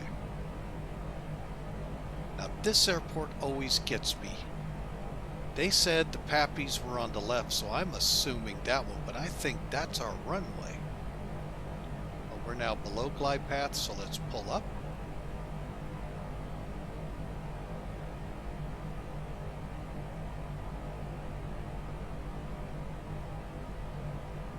Correct, that's what the chart showed. Sure did, on the left side.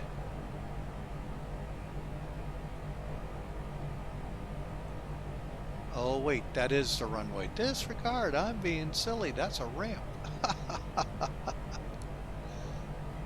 Okay. We needed that S-turn anyway.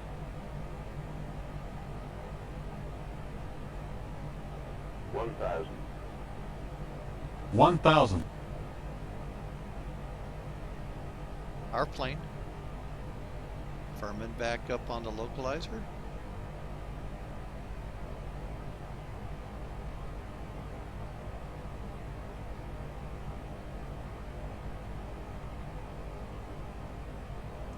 Flaps.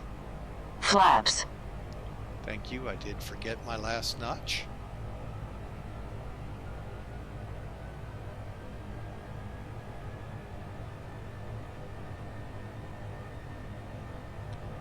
Okay, we're firmed up on the localizer, a little off. Now we're high.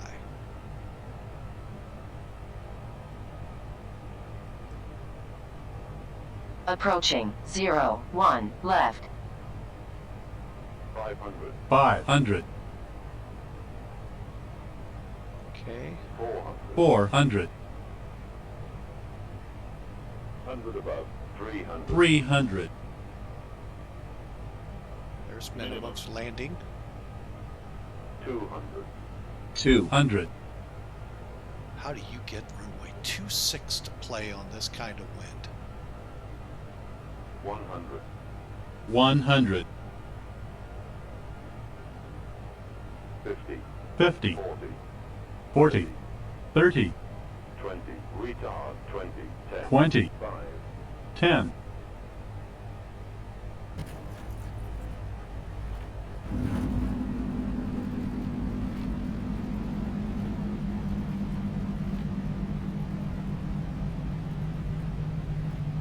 Okay, there's 80. Oh, hate when it does that. Off with the auto brakes.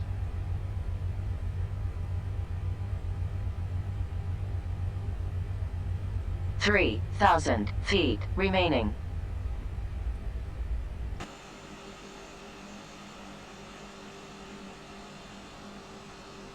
Always wants to get squirrely there.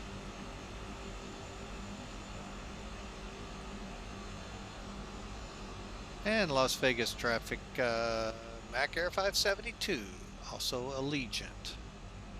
Oops, little overcorrection. Off at taxiway November to the ramp.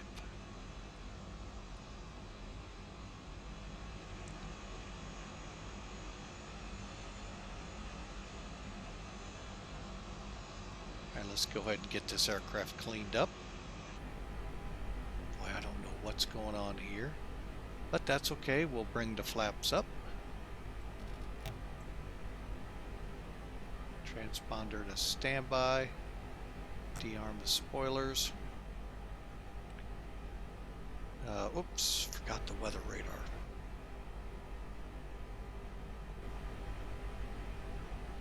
Yeah, everything right now is so screwed up.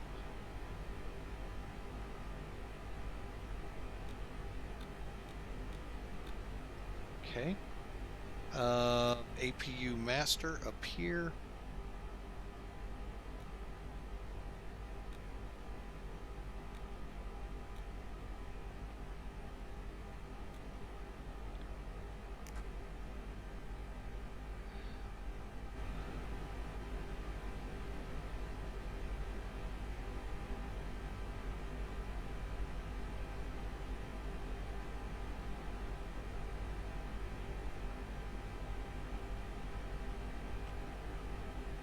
Flaps open.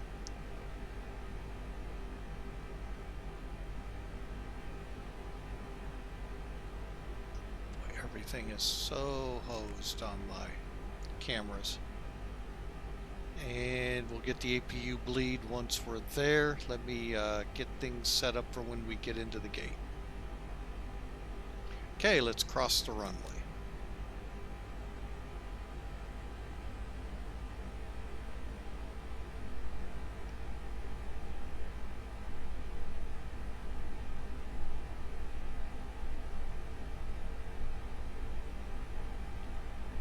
Approaching 19 left.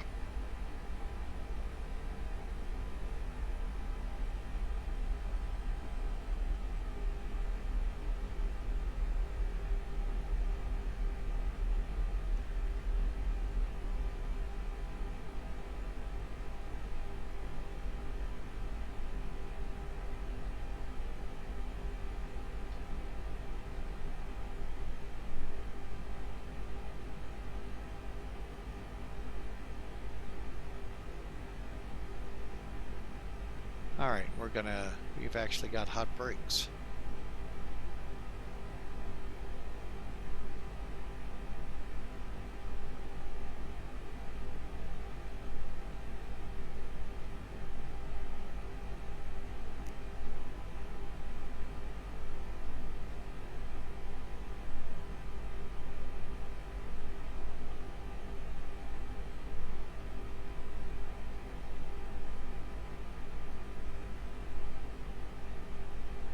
And I would have swore I turned that on, but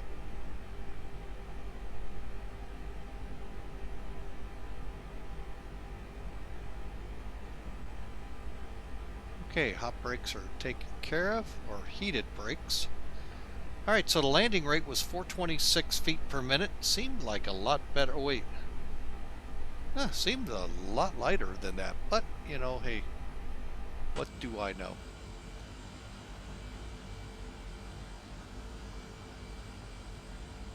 We're going to head over here and get as close as we can to gate 18.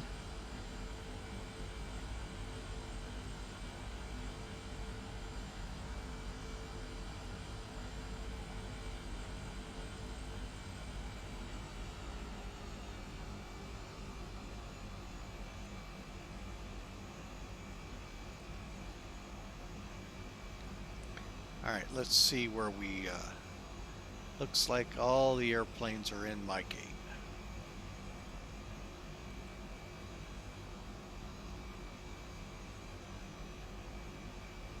So we may have to settle for gate 17, or 2020. Okay, so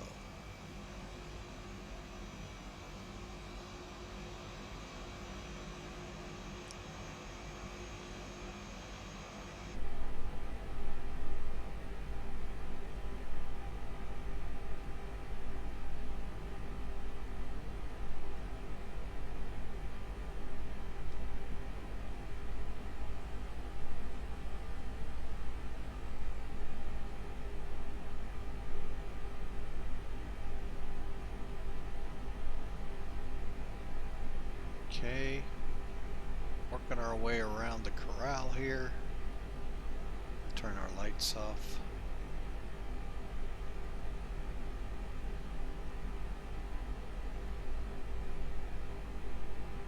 I think I'm at my gate right now. Almost.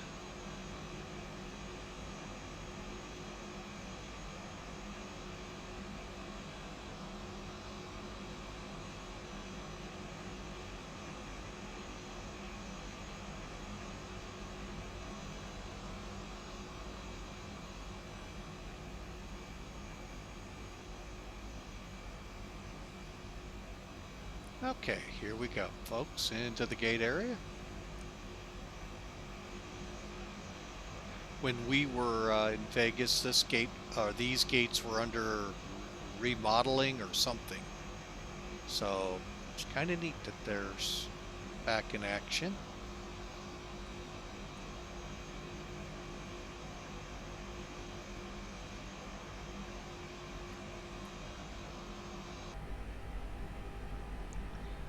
Oh boy. All right. So we're into gates, folks. Parking brake, we're going to make sure is set the way this thing's going. Who knows? We need the APU bleed on.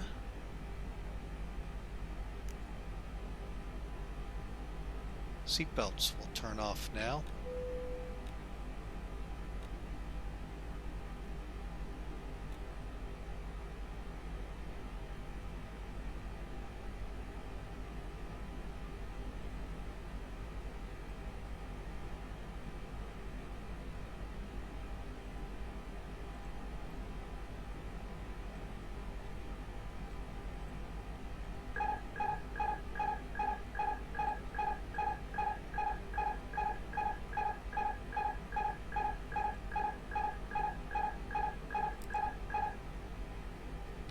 Alright, so we can just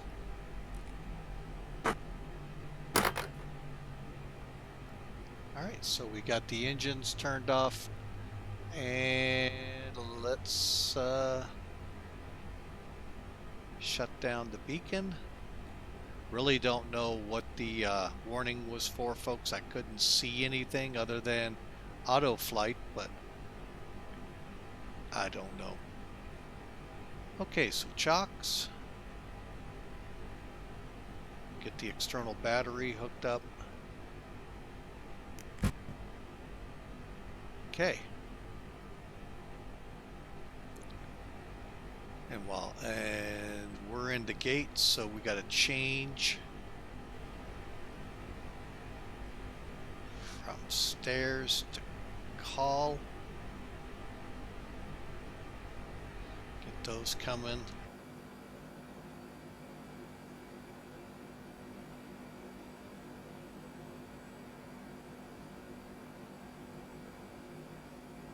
This is when I wish I had the gates going.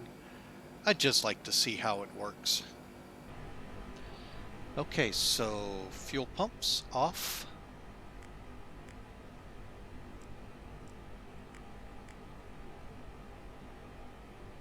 Brake fan can now come off.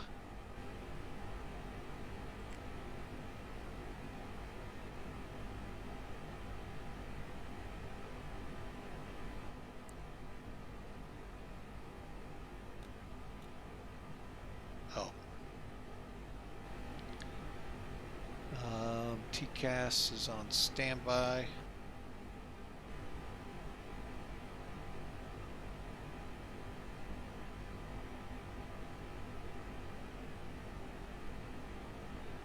And folks, we are here in the gate. All right, so let's, well, we had to disconnect because air traffic control doesn't understand winds and directions and all that good stuff.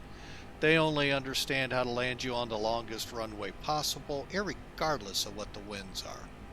Although they'll gladly bring you the other way, 19, which is still not in line with the winds. So, and that is my critique of Los Angeles controllers. That's why I don't fly a lot with them. Matter of fact, usually I immediately disconnect. So, gave him a chance, and when he wouldn't bend, off we went. So, let's get out here.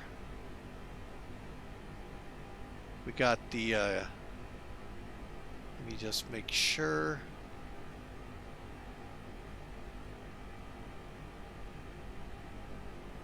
Alright, so we've got everything shut down. Let's report to Mac Air.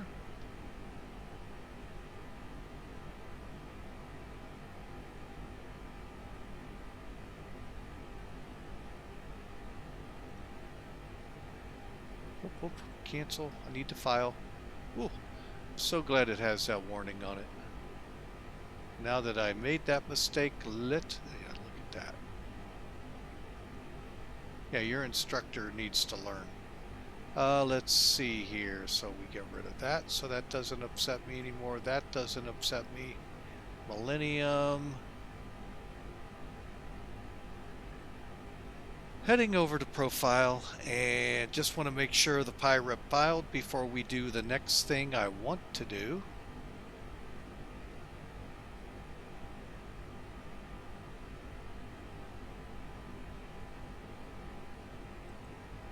And since they don't show up sequentially like I would like, 611 is there and okay. Alright, so the only other thing I want to do is take care of SimBrief if need be. Okay. Because what we're going to be doing, okay, everything's taken care of, folks. What we're going to do is do a quick, we're just going to come in a couple times and we're going to call it a day. I want to see if there's a way to get rid of that. Huh, no way. Interesting. Okay, well, no biggie. Let's go into rewind.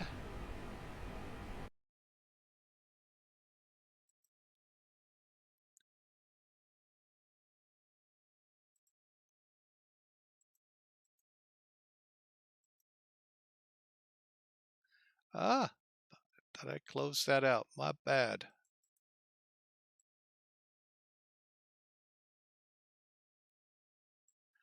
Okay, so let's cue up some good outro music here. I heard someone once call this. We'll use this one.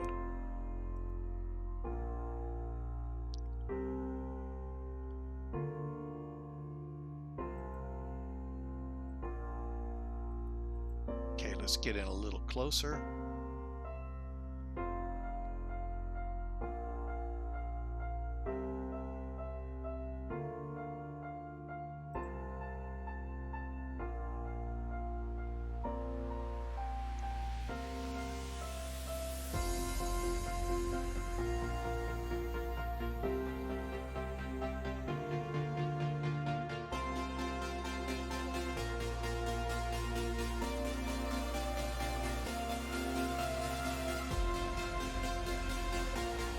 Pretty stable so far.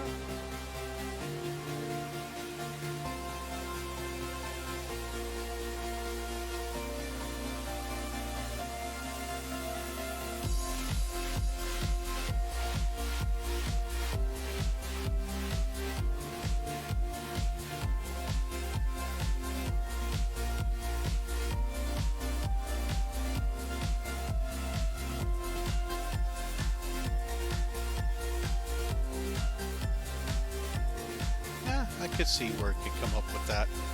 Alright, let's roll back. Let's see what it looked like through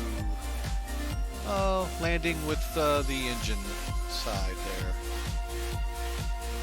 That's far enough.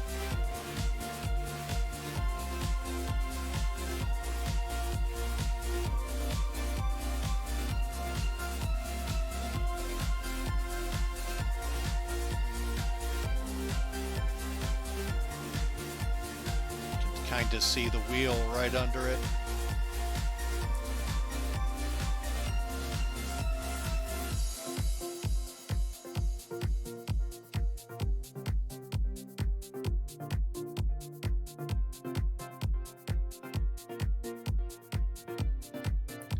All right, that was pretty good looking from there. Don't see any rubber going off. All right, one more. We're going to do it from the tower. These have been kind of fun. It should be far enough. Maybe. Well, we'll let it run. Oh, there we are. Barely visible.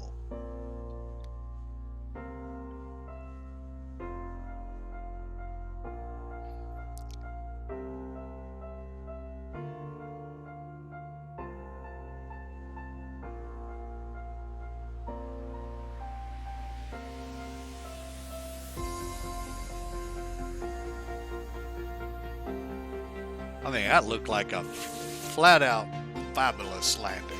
Just simply marvelous.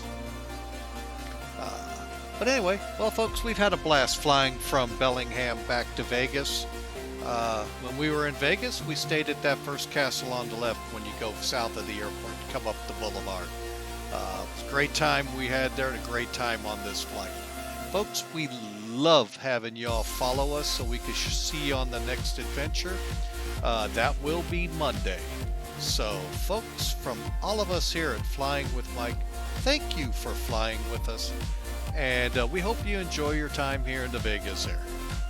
For now, we'll just kind of sit here and let her taxi in and then call it a day. Y'all have a great day. God bless. Christ has risen. Amen.